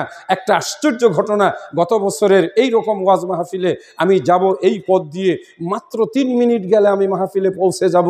রাস্তাটা কেটে রেখেছে, আমার গাড়ি নিয়ে সেখানে ঠেকে গেলাম। আমি সেটা টাঙ্গাইলের মাহফিল, সেখান থেকে ঘুরে আমি যখন ফোন দিলাম কর্তৃপক্ষকে, রাস্তা তো কাটা, কিভাবে আসব? তারা বললেন আপনি একটু কষ্ট করে ঘুরে আসেন। ঘুরতে গিয়ে দেখলাম প্রায় 20 কিলোমিটার ঘুরে আসতে হয়। পুরা একটা উপজেলা ঘুরে একটু মন মেজাজও খারাপ হলো। এরকম সময় হঠাৎ মনে হলো আমাকে একটা লোক সাংঘাতিকভাবে ভালোবাসে, মহব্বত করে, বয়স্ক মানুষ, মুরব্বী মানুষ। আমি তখন ভাবলাম এদিক দিয়ে যখন যাচ্ছি তাহলে ওনাকে একটু দেখে যাই, কবে না কবে আল্লাহ নিয়ে যায়, অসুস্থ মানুষ, একটু দোয়া করে যাব, ওনারও মনটা ভালো লাগবে। আমি ফোন দিলাম, হাজি সাহেব আপনি কেমন আছেন? ভালো আছি, বিছানায় পড়া আছি। আহমদুল্লাহ সাহেব আপনি কোথায় এখন? আমি বললাম আপনার বাড়ির পাশে দিয়ে যাব, আপনাকে একটু দেখা করে যাব। উনি বললেন এটা আমার জন্য সৌভাগ্য। তিনি আমার ফোন পেয়ে কাঁদতে লাগলেন। আমি একটু আবেগী হয়ে বললাম হাজি সাহেব আমি আসবো, আপনাকে দেখে যাব।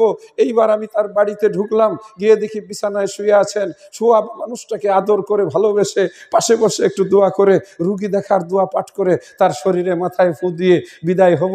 এরকম সময় তার ছোট ভাই বলতেছে, ত্রিশালী সাহেব আমার ঘরে একটু আসুন। আমি সেই ঘরে গেলাম, বললাম কি জন্য?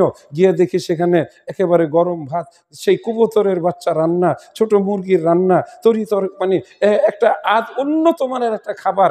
তা আমাকে দেখে বলতেছে আজকে কেন জানি মনে হইলো সকালবেলায় যে কবুতরের গোশত খাবো, তাই আমি একটু বাজারে গেলাম, গিয়ে 2টা কবুতরের বাচ্চা কিনছি। আমি ভাবতেও পারি নেই যে একটা কবুতরের গোশত আল্লাহ পাক আপনার তকদিরে লিখে রেখেছে। আমাকে এতটুকু ঘুরাইয়া নিয়ে ওই বাড়িতে এই ভালো খাবারটা খাওয়াইয়া মাহফিলে নিয়ে গেছেন। কে? এটাই আল্লাহ কোরআনে বলছেন, আয়াতুল লিকাউমি ইয়াতাফাক্কারুন। এইরকম ছোট ছোট ঘটনায় ওরে আল্লাহর বান্দারা মাঝে মাঝে ভেবো, আসমানের দিকে তাকায়ো। নবীজি আসমানের দিকে তাকাইয়া বলতেন, ইন্না ফি খালকিস সামাওয়াতি ওয়াল আরজি ওয়া ইখতিলাফিল লাইলি ওয়ান নাহারি লাআয়াতিল লিউলিল আলবাব। তারকার দিকে তাকাইয়া আল্লাহ পাকের প্রশংসা করতেন। এই আল্লাহর বান্দারা মাঝে মাঝে রাতে তারকার দিকে তাকাইয়া, গাছপালার দিকে তাকাইয়া বলবেন, সুবহানাল্লাহ সুবহানাল্লাহ সুবহানাল্লাহ সুবহানাল্লাহি ওয়া বিহামদিহি সুবহানাল্লাহিল আযীম। আমার সঙ্গে বলুন, সুবহানাল্লাহি ওয়া বিহামদিহি সুবহানাল্লাহিল আযীম। এই দোয়াটা পড়ার সঙ্গে সঙ্গে জান্নাতের ভিতরে আপনার জন্য একটা আঙ্গুরের বাগান তৈরি হয়ে গেল। আপনি একটা আঙ্গুরের বাগানের মালিক হয়ে গেলেন। বলেন না আরেকবার সুবহানাল্লাহ। আল্লাহ রসুল বিলালকে বললেন, বিলাল সবাইকে লাইন ধরে বসায় দাও। 1200 মানুষ। রাসূল গোশতের বাটিটা, পাতিলটা কাপড় দিয়া ঢাকনা, আল্লাহ রসুল ঢাকনাটা তুলে বিসমিল্লাহ বলে ওনার একটু মুখের বরকত যেটা দিয়ে দিলেন, আবার ঢাইকা দিলেন। রুটিগুলোতে আল্লাহ রসুল হাত রাখলেন, হাত রেখে এভাবে বুলাইলেন, একটু বুলাইয়া দিয়া দিলেন। দিয়ে এবার জাবেরকে বলতেছেন, রুটি রাখো এক পাশে, গোশত রাখো এক পাশে। 4টা করে রুটি একজনের জন্য। কয়টা? 4টা রুটি আর এতটুক পরিমাণ, মানে একটা বাটি দিয়ে আর কি গোশত দিতে থাকো। জাবের বলেন, আমি শুরু করলাম, 1 জন 2 জন 3 জন 100 জন মানুষ নিয়ে গেল। রুটি আর কমে না, গরুর গোশত বকরির গোশত কমে না। এইবার দ্বিতীয় শত শুরু হলো। 200 জনে খাবার নিয়ে গেল, 300 জনে খাবার নিয়ে গেল, 400 জনে খাবার নিয়ে গেল, 500 জনে খাবার নিয়ে গেল, 1000 জনে খাবার নিয়ে গেল। সর্বশেষ যেই ব্যক্তি বাকি ছিল, একেবারে 1200 যারা মাটির কাজ করতেছিল, মাটি কাটা ওই পরিশ্রমকারী মানুষেরা খাবারগুলো নিয়ে গেল। সবাই বসে বসে খাচ্ছে। আল্লাহর রাসূল তখন আমাকে ডাক দিয়া বললেন, জাবের ঢাকনাটা উঠাও। জাবের বলেন, আমি ঢাকনাটা উঠিয়ে একটা চিৎকার দিয়ে আমি আল্লাহু আকবার বলে একটা ডাক দিয়ে বললাম, ইয়া রাসূলুল্লাহ ইয়া রাসূলুল্লাহ, আল্লাহর কসম আমার পাতিলের এক টুকরা গোশতও কমে নাই। সেই আল্লাহ তো এখন নাই নাকি? আছে? জোরে বলেন, সেই আল্লাহ আছে? তাদেরকে যদি আল্লাহ খাওয়াইতে পারেন, আমরা কি আল্লাহর বান্দা না? কথা বলেন। তারা যদি আল্লাহর বান্দা হয়ে থাকে, আমরা কি? বরং আমরা আখেরি জামানার বান্দা। যেই জামানায় কোরআনের কথা বলতে গেলে পুলিশের পারমিশন নিতে হতো, যেই জামানায় কোরআনের কথা বলতে গেলে 10, 20টা 15টা পর্যন্ত শর্ত দেওয়া হতো। ভুল বলতেছি? যেই বাংলাদেশে কোরআনের কথা বলতে গেলে আগে ওই ফ্যাসিস্টদের প্রশংসা করতে হতো, তাদেরকে প্রধান অতিথি বানাতে হতো, স্পষ্ট বলিষ্ঠ কণ্ঠে কোরআনের আইন চাই, কোরআনের শাসন চাই, কোরআনের সমাজ চাই, কোরআনের মাদ্রাসা চাই, এই কোরআন শিক্ষার আলোচনা করা যেত না। কথা বলেন ঠিক না বেঠিক? যেখানেই কোরআনের আলোচনা সেখানেই ধরপাকড়, সেখান থেকেই নিয়ে আয়না ঘরে আটকিয়ে রাখা। বাংলার জমিনে এমনি ভয়ঙ্কর একটা সময় অতিবাহিত হয়েছে, অথচ এই কোরআন বাংলার মানুষের সকল সমস্যার সমাধান দিতে পারে। Quran is the solution of all problem. কোরআন হলো সব সমস্যার সমাধান। মহাগ্রন্থ আল কোরআন। আমার সম্মানিত ভাইয়েরা, কোরআন পড়ুন, কোরআন দিয়ে জীবন গড়ুন। আমি আপনাদের সামনে কোরআনের কিছু কথাই শোনাতে চেয়েছিলাম। কোরআন মাজিদে একটা সূরা আছে, যেই সূরাটার নাম হলো সূরা মুলক। যেই সূরা পাঠ করলে আপনার কবরের আযাব থেকে আপনি বেঁচে যাবেন। এই সূরাকে কবরের মধ্যে একজন যুবকের আকৃতিতে হাজির করা হবে, আপনার মাথার পাশে শিয়রের কাছে বসে সে আপনাকে বলবে আপনি ঘুমিয়ে যান। আপনাকে কবরের আযাবের ফেরেশতারা যদি তারা কবরে ঢুকতে চায়, এই সূরা আপনাকে ওই যে আযাবের ফেরেশতার হাত থেকে বাঁচাবে। ও আল্লাহর বান্দারা, কোরআন মাজিদের ভিতরে সূরা হাসর নামে একটা সূরা আছে, এটার ভিতরে 3টি আয়াত আছে যেখানে আল্লাহ পাকের নামগুলো বর্ণিত হয়েছে। হুয়াল্লাহুল্লাযী লা ইলাহা ইল্লা হু। এই আয়াতগুলো পড়লে আল্লাহ পাকের 99 নামের উল্লেখযোগ্য নামগুলো উল্লেখ করা হয়। এই আল্লাহর বান্দারা, আলাদাভাবে এই সূরার ফজিলত না থাকলেও রাসূল বলেছেন, কোন মানুষ যদি আল্লাহর 99 নাম উচ্চারণ করে আল্লাহ পাক তাকে জান্নাতের ভিতরে প্রবেশ করাবেন। সম্মানিত ভাইয়ের আমার, সূরা বাকারার 255 নম্বর আয়াত, যেটি আল্লাহু লা ইলাহা ইল্লা হুয়াল হাইয়ুল কাইয়্যুম, এটিকে আয়াতুল কুরসি বলা হয়। কোন মানুষ যদি ফরজ নামাজের পরে এই আয়াতুল কুরসি পড়ে মৃত্যু ছাড়া তাকে আর কোনো জিনিস জান্নাত থেকে ফিরাতে পারবে না। কুল হুয়াল্লাহু আহাদ আল্লাহুস সামাদ লাম ইয়ালিদ ওয়া লাম ইউলাদ।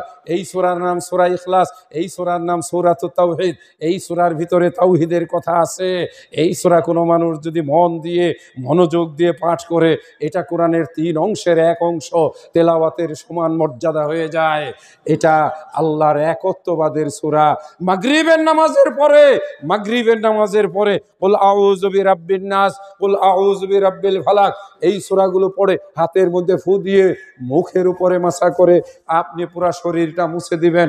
আপনার বাচ্চা যদি রোগে আক্রান্ত হয়, তার মুখ ফাঁক করে হা করে আপনি তার মুখে বিসমিল্লাহে লা ইয়াজুররু মা ইসমিহি শাইউন ফিল আরজি ওয়ালা ফিস সামায়ে ওয়া হুয়াস সামিউল আলিম, এইটা বলে ফু দিবেন। কঠিন রোগ ভালো হয়ে যাবে। আল্লাহ সেই আপনার যদি বড় রকমের রোগে আক্রান্ত হন, এই দোয়াটা বেশি বেশি পড়বেন। রব্বি আন্নী মাসানিয়াদ দুররু ওয়া আনতা আরহামুর রাহিমিন। এই আল্লাহর বান্দারা, মিথ্যা মামলা মোকদ্দমায় অথবা প্রতিবেশীর অথবা কোনো মানুষের হিংসার কারণে আপনার যদি সম্পদ, সম্মান এবং আপনার পরিজনের ক্ষতি হয়, এই দোয়াটা বেশি বেশি পড়বেন। রব্বি ইন্নী মাগলুবুন ফান্তাসির, রব্বি ইন্নী মাগলুবুন ফান্তাসির। আল্লাহ পাক কোরআন মাজিদে এই দোয়াগুলো বর্ণনা করেছেন। বিপদ থেকে রক্ষা পেয়েছিলেন হযরত নূহ আলাইহিস সালাতু ওয়াস সালাম, অসুস্থতা থেকে রক্ষা পেয়েছিলেন হযরত আইয়ুব আলাইহিস সালাতু ওয়াস সালাম। এই আল্লাহর বান্দা, যদি আপনি কঠিন বিপদে পড়ে যান, যেই বিপদের কোনো কুল কিনারা নাই, তাহলে আপনি বেশি বেশি করে রাত্রে হাজার হাজার বার যদি পারেন আপনি পড়ুন লা ইলাহা ইল্লা আনতা সুবহানাকা ইন্নী কুনতু মিনাজ জালিমিন। পড়বেন আর মনে মনে বলবেন, আল্লাহ তুমি যদি তোমার বান্দা ইউনুসকে রক্ষা করে থাকো, আমাকেও তুমি এই বিপদ থেকে উদ্ধার করো। আপনি রক্ষা পেয়ে যাবেন। ওয়াদা করেছিলাম 12টা পর্যন্ত আলোচনা রাখবো, আর 6 মিনিট সময় হাতে আছে, আমরা তারপরে আলোচনাটি শেষ করব ইনশাআল্লাহ। মাদ্রাসাকে ভালোবাসেন তো? জোরে বলেন ইনশাআল্লাহ। মাদ্রাসার জন্য যেন বলতে না হয় টাকা পয়সা দিবেন, আপনারা নিজেরা প্রত্যেকেই মাসে না হোক বছরে একটা কিছু দেওয়ার জন্য আজকে নিয়ত করে ফেলেন। মনে মনে বলুন ইনশাআল্লাহ, ইনশাআল্লাহ, যে আমরা এই মাদ্রাসায় আজকে থেকে নিয়ত করলাম আগামী বছর মাহফিলে আপনি যদি 1 টাকা 2 টাকা 5 টাকা 10 টাকা করেও জমান, তাহলেও দেখবেন আগামী বছরের মাহফিলের সময় আপনি অন্তত 1-2 হাজার টাকা দান করতে পারবেন। বলেন কথা ঠিক না বেঠিক? বাজার করার পরে 10 টাকা 20 টাকা যেটা ভাঙতি হয়, প্রয়োজনে আপনি একটা জায়গায় জমায়ে রাখেন, এটা মাদ্রাসার জন্য। মা বোনের আমার, প্রতিদিন যদি আপনি রান্না করা চাউল থেকে 1 মুষ্টি চাউল উঠিয়ে আপনি যদি সেই চাউলকে হেফাজত করেন, আপনি দেখবেন মাস শেষে সেখানে প্রায় 10-12 কেজি চাউল হয়ে যাবে, অথবা 5-10 কেজি চাউল হবে। এভাবে আপনি মাদ্রাসায় সহযোগিতা করতে পারবেন। যে ব্যক্তি কোরআনকে ভালোবাসে, কোরআন কিয়ামতের দিন তার জন্য শাফাআত করবে এবং কোরআনের শাফাআত আল্লাহ কবুল করবেন। যারা পড়তে পারেন না, অন্তত পক্ষে কোরআনটাকে সামনে নিয়ে এই কালো অক্ষরগুলো দেখবেন, একটু বুকের সঙ্গে মিলাবেন। হায় আল্লাহ, আমি পড়তে পারি না, আল্লাহ আমি কোরআন পড়তে পারি না, কিন্তু আমি কোরআনকে ভালোবাসি। আল্লাহ এই কোরআনের উসিলায় তুমি আমাকে কিয়ামতের দিন মাফ করে দিও। এই কোরআন আপনার জন্য আল্লাহর সামনে দাঁড়িয়ে বলবে, আল্লাহ এই মানুষটা আমাকে ভালোবাসতো, দয়া করে তুমি তাকে মাফ করে দাও। সম্মানিত ভাইয়ের আমার, নামাজের কথা আলোচনা করতে চেয়েছিলাম, শিরিকের কথাও বলতে চেয়েছিলাম। সময়ের দিক খেয়াল করে আমিও আর লম্বা আলোচনা করব না, আমরা একটু তওবা করব, জাহান্নামের কথা স্মরণ করব। ইন্না জাহান্নামা কানাত মিরসাদা, ইন্না জাহান্নামা কানাত মিরসাদা। আল্লাহ বলেন জাহান্নাম ওত পেতে আছে, জাহান্নাম ওত পেতে আছে। রাসূলকে নিয়ে একদিন ফেরেশতা জিবরাইল এবং মিকাইল রাতের বেলা এসে একজন এই ডান হাতের মধ্যে, আরেকজন এই বাম হাতের মধ্যে ধরে রাসূলকে নিয়ে রওনা হলেন। রাস্তায় যাওয়ার সময় দেখলেন একটা মানুষকে শোয়ানো হয়েছে একটা পাথরের উপরে, মাথাটা রাখা হয়েছে পাথরের উপরে, আরেকটা পাথর দিয়ে তার মাথায় আঘাত করা হচ্ছে। মাথাটা মুহূর্তের মধ্যে ভেঙ্গে চৌচির হয়ে যাচ্ছে। লোকটা পাথরটা কুড়িয়ে আনতে গিয়ে আবার মাথাটা ঠিক হয়ে যাচ্ছে। এভাবেই তার উপরে শাস্তি হচ্ছে। রাসূল বললেন এই মানুষটাকে এভাবে কেন শাস্তি দেওয়া হয়? জিবরাইল আলাইহিস সালাম, মিকাইল আলাইহিস সালাম তারা বললেন ফান্তালিক ইয়া রাসূলুল্লাহ, আপনি সামনে চলেন, সামনে চলেন। গিয়া দেখেন এরকম চোয়ালের মধ্যে একটা কাঁচি লাগিয়ে কেটে কেটে কান পর্যন্ত টেনে তোলা হচ্ছে। লোকটা চিৎকার করে বলতেছে আমাকে বাঁচাও, আমাকে বাঁচাও। যখন তার ডান পাশটা ছেড়ে দেয়, বাম পাশে আবার চাকু বাজিয়ে, ছুরি বাজিয়ে, কেচি বাজিয়ে যখন কাটা হয়, আবার সে চিৎকার করতেছে। এভাবেই তাকে শাস্তি দেওয়া হচ্ছে। প্রচণ্ডভাবে তাকে চেপে ধরে তার গালগুলো, মুখটাকে কেটে দেওয়া হচ্ছে। লোকটাকে নির্মম শাস্তি দেওয়ার দৃশ্য দেখে রাসূল জিজ্ঞাসা করলেন ওকে এমনভাবে কষ্ট দেওয়া হয় কেন, কেন কষ্ট দেওয়া হয়? আল্লাহ রসুলকে বলা হলো সামনে চলেন, সামনে চলেন। একটা রক্ত পুঁজ মাখা টকবক করা আগুনের পুঁজগুলো জ্বলতেছে, তার ভিতরে কতগুলো মানুষ। একটা মানুষ এখানে বলা হয়েছে, একটা মানুষ ওই পুঁজের ভিতরে, রক্তের ভিতরে সাঁতার কাটছে আগুনের সেই লেলিহান শিখায়, যেন সে দগ্ধিত হচ্ছে আর বলছে আমাকে বাঁচাও, আমাকে বাঁচাও। যখনই সে কিনারায় আসতে চাচ্ছে তখনই তার মাথার উপরে পাথর নিক্ষেপ করা হচ্ছে, আবার সে পিছনে সেই হারিয়ে যাচ্ছে। এইভাবে তাকে সব কষ্ট দেওয়া হচ্ছে। আরেকজন লোককে আল্লাহ রসুল দেখলেন তার ঠোঁটটা নিচে টেনে ধরে উপরে, ঠোঁটটাকে উপরে নিয়ে তার মুখের ভিতরে কালো আলকাতরা মিশ্রিত জাহান্নামের ভয়ঙ্কর দুর্গন্ধ টকবকে জিনিসগুলো যখন ঢেলে দেওয়া হচ্ছে, তার মুখমণ্ডল দিয়ে নাড়ি ভুড়ি গলে তার পায়খানার রাস্তা দিয়ে বেরিয়ে যাচ্ছে। লোকটা চিৎকার করে বলছে আমাকে ছেড়ে দাও, আমাকে ছেড়ে দাও। এইভাবে ভয়ঙ্কর জাহান্নামের কতগুলো দৃশ্য দেখে দেখে রাসূল এক জায়গায় গিয়ে পৌঁছলেন। দেখেন কতগুলো বিরাট ভয়ঙ্কর পেটওয়ালা মানুষ, যেই পেটগুলোর ভিতরে কালো কুচকুচে দুই মুখী সাপ নাড়ি ভুড়িগুলো কুচকুচ করে কাটতেছে, আর ওই লোকটা চিৎকার করে রাস্তার উপরে গড়াগড়ি করতেছে। এমন সময় দেখলেন বড় বড় পাওয়ালা খুরওয়ালা 10-12টা কালো রঙের ঘোড়া ওই মানুষটার উপর দিয়ে গিয়ে পায়ে পিষে ছিন্ন ভিন্ন করে ফেলে দিয়ে যাচ্ছে। এরকম ভয়ঙ্কর দৃশ্য দেখে আল্লাহ রসুল কেঁদে ফেললেন, বললেন একে এইভাবে কষ্ট দেওয়া হয় কেন?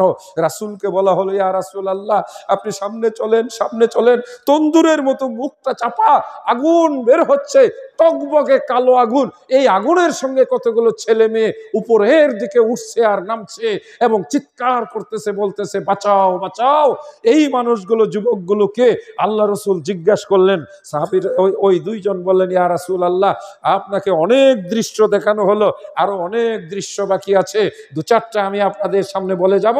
সর্বশেষ যে যুবক যুবতীরা আগুনের লেলিহান শিখায় উপরে উঠছিল, এরা হলো শেষ জামানার ব্যভিচারী নারী এবং পুরুষ। এই যুবকেরা মোবাইলের পর্নোগ্রাফিতে আসক্ত হইও না। মোবাইলের উলঙ্গ মেয়ে ছেলে দেখে নিজের চরিত্র নষ্ট করো না। জাহান্নামের ভয়ঙ্কর আগুনকে ভয় করো, ভয় করো। যেই মানুষগুলোকে এই শাস্তি দেওয়া হচ্ছে তারা বেপর্দা বেহায়া হয়ে সীমা লঙ্ঘনকারী ছিল। আল্লাহ তাদেরকে মাফ করুন বলি আল্লাহুম্মা আমিন, আল্লাহুম্মা আমিন। আল্লাহ আমাদেরকে সুসংবাদ দিয়েছেন লা তাকনাতু মির রাহমাতিল্লাহ, আল্লাহর রহমত থেকে নিরাশ হইও না।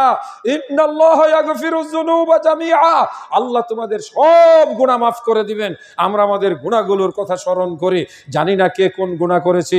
কেউ যদি সুদ খেয়ে থাকি তাহলে রাস্তার উপর ওই বড় বড় ভুঁড়িওয়ালা যেই মানুষগুলো, এরা হলো সুদখোর, এরা ঘোড়ার পায়ের নিচে পিষ্ট হবে। কোনো মানুষ যদি ধূমপান সিগারেট খেয়ে অথবা কেউ যদি মদ পান করে থাকেন তাহলে ওই মানুষটা সেই মানুষটা যার গলার ভিতরে কালো আলকাতরা টকবগা ঢেলে দেওয়া হয়েছে। সম্মানিত ভাইয়ের আমার, যেই মানুষটা হারামখোর, যেই মানুষটা হালাল বাদ দিয়ে হারাম খেয়েছে, ওই যে পুকুরের ভিতরে জ্বলন্ত আগুনের মধ্যে সাঁতার কাটতেছে, কিনারায় আসতে চায়, পাথর দিয়ে তাকে তাড়িয়ে দেওয়া হয়। এই মানুষটা হারামখোর, হারাম উপার্জন করেছে, মিথ্যা কথা বলে হারাম উপার্জন করেছে, ব্যবসায়ীদের মধ্যে হারাম উপার্জনকারী। সম্মানিত ভাইয়ের আমার, কাঁচি দিয়ে ঠুট কেটে দেওয়া ওই মানুষটা যে বক্তা, নিজে বক্তৃতা করেছে, আমল করে নাই, মিথ্যা সাক্ষ্য দিয়েছে অথবা মিথ্যা কথা বলে মানুষকে হাসিয়েছে, তার জন্য এই করুণ এবং কঠিন শাস্তি।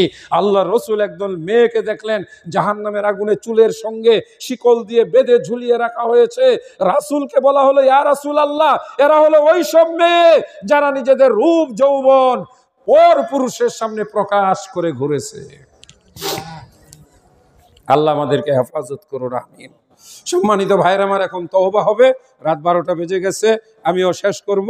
আর যাওয়ার সময় এই মুহূর্তে সবাই একটু নিয়ত করেন, আল্লাহ আজকে আমরা তওবা করছি, আমাদেরকে তুমি সিরাতুল মুস্তাকিমে চলার তৌফিক দাও। জোরে বলি আমিন। প্রত্যেকেই নিজের জীবনের নিরাপত্তার জন্য, কি জন্য? আল্লাহ অ্যাক্সিডেন্ট দিও না, গাড়ি ঘোড়ার নিচে ফেলে মৃত্যু দিও না, আল্লাহ কারেন্টে শর্ট দিয়ে মৃত্যু দিও না, আল্লাহ পানিতে ফেলে মৃত্যু দিও না, আল্লাহ এই রকম দুর্ঘটনা কবলিত মৃত্যু দিও না। এই জন্য আমার জীবনের নিরাপত্তার জন্য, আমার জীবনের হেফাজতের জন্য আমি এই মাদ্রাসায় 1000 টাকা, 500 টাকা বা 5000 টাকা অথবা আমি অন্তত 50 টাকা আজকে না পারি আরেক দিন দিয়ে যাব, তবে আজকে নিয়ত করব, তারপরে নিয়তের সাথে আমরা তওবা করব।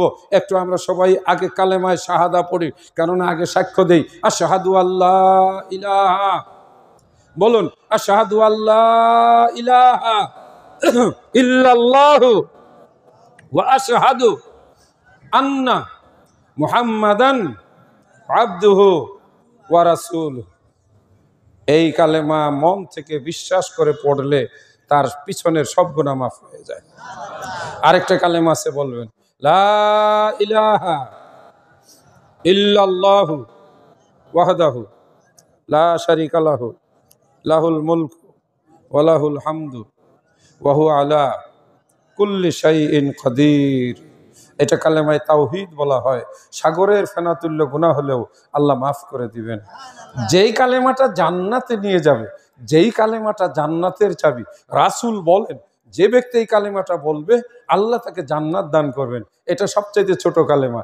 একটু মন থেকে ডাক দিয়া বলবেন লা ইলাহা ইল্লাল্লাহ মুহাম্মাদুর রাসূলুল্লাহ, মুহাম্মাদুর রাসূলুল্লাহ। আস্তাগফিরুল্লাহ, আস্তাগফিরুল্লাহ, আস্তাগফিরুল্লাহ, আস্তাগফিরুল্লাহাল্লাযী লা ইলাহা ইল্লা হুয়াল হাইয়ুল কাইয়্যুম ওয়া আতুবু ইলাইহি ওয়া আতুবু ইলাইহি। আরেকবার বলুন ওয়া আতুবু ইলাইহি। আল্লাহুম্মা সাল্লি আলা মুহাম্মাদিন ওয়া আলা আলি মুহাম্মাদিন কামা সাল্লাইতা আলা ইব্রাহিম ওয়া আলা আলি ইব্রাহিম ইন্নাকা হামিদুম মাজিদ। আল্লাহুম্মা বারিক আলা মুহাম্মাদিন ওয়া আলা আলি মুহাম্মাদিন কামা বারাকতা আলা ইব্রাহিম ওয়া আলা আলি ইব্রাহিম ইন্নাকা হামিদুম মাজিদ। আল্লাহুম্মা আইজ্জিল ইসলাম ওয়াল মুসলিমিন, আল্লাহুম্মা আনসুরিল ইসলাম ওয়াল মুসলিমিন। আমিন আমিন। আল্লাহুম্মা আনসুরিল ইসলাম ওয়াল মুসলিমিন, আল্লাহুম্মা হাফিজিল মুসলিমিনা ফিলিস্তিন। আল্লাহ তুমি ফিলিস্তিনি মুসলমানদেরকে হেফাজত করে নাও। আল্লাহ তুমি ইহুদি রাষ্ট্র ইসরাইলকে ধ্বংস করে দাও। আল্লাহুম্মা দাম্মির দিয়ারা ইসরাইল, আল্লাহুম্মা দাম্মির দিয়ারা ইসরাইল, আল্লাহুম্মা আনসুরিল মুসলিমিন, আল্লাহুম্মা হাফিজিল মুসলিমিন। 3 বার আমার সঙ্গে বলবেন আল্লাহুম্মা ইন্নী আসআলুকা জান্নাতাল ফিরদাউস, আল্লাহুম্মা ইন্নী আসআলুকা জান্নাতাল ফিরদাউস, আল্লাহুম্মা, মোহব্বতে ডাক দাও, আল্লাহুম্মা ইন্নী আসআলুকা জান্নাতাল ফিরদাউস। আনাস রাদিয়াল্লাহু তাআলা আনহু বলেন, যে ব্যক্তি এই দোয়াটা 3 বার বলবে, জান্নাত বলবে আল্লাহ একে আমার ভিতরে আসার পারমিশন দাও। আপনারা 3 বার বলেছেন না? জান্নাত এখন আল্লাহর কাছে বলছে লোকগুলোকে, আল্লাহ তুমি বেহেশতে আসার পারমিশন দাও। এইবার বলেন আমার সাথে, আল্লাহুম্মা ইন্নী আউযু বিকা মিন আযাবিল কবর ওয়া মিন আযাবিন নার, আল্লাহুম্মা ইন্নী আউযু বিকা মিন আযাবিল কবর ওয়া মিন আযাবিন নার। আল্লাহুম্মা ইন্নী আউযু বিকা মিন আযাবিল কবরি ওয়া মিন আযাবিন নার। আনাস রাদিয়াল্লাহু তাআলা আনহু বলেন, মানিস্তাজারা সালাসা মাররাতিন, কোন মানুষ যদি মুক্তি চায় জাহান্নামের আগুন থেকে 3 বার, জাহান্নাম আল্লাহর কাছে বলে, আল্লাহুম্মা, হে আল্লাহ, ইস্তাজিরহু মিনান নার, তুমি তাকে জাহান্নামের আগুন থেকে বের করে দাও। আমি ওকে হজম করতে পারবো না, আমার পেটে ও টিকবে না। যে ব্যক্তি দোয়া পড়বে, আরেকটা ছোট দোয়া আছে, এটা 7 বার বললে জাহান্নাম আল্লাহর কাছে 7 বার বলে, আল্লাহ ওকে তুমি আমার পেটে দিও না, ওকে তুমি আমার ভিতরে দিও না, ওকে তুমি আমার ভিতরে দিও না। জানেন দোয়াটা কত বড়? আল্লাহুম্মা আজিরনি মিনান নার, আল্লাহুম্মা আজিরনি মিনান নার। আল্লাহ তুমি কবুল করো, আল্লাহুম্মা আমিন। যাওয়ার সময় আমার সঙ্গে মুসাফা করে যাবেন।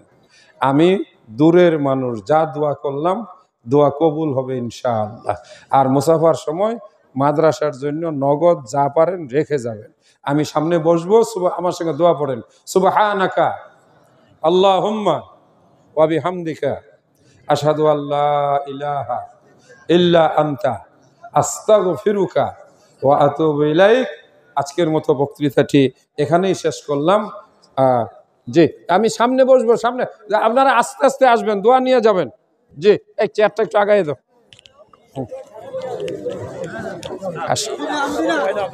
আচ্ছা আচ্ছা, এদিক দিয়ে আসেন, এদিক দিয়ে। আচ্ছা, আমার সাথে হাত মেজে এখানে রাইখা যান।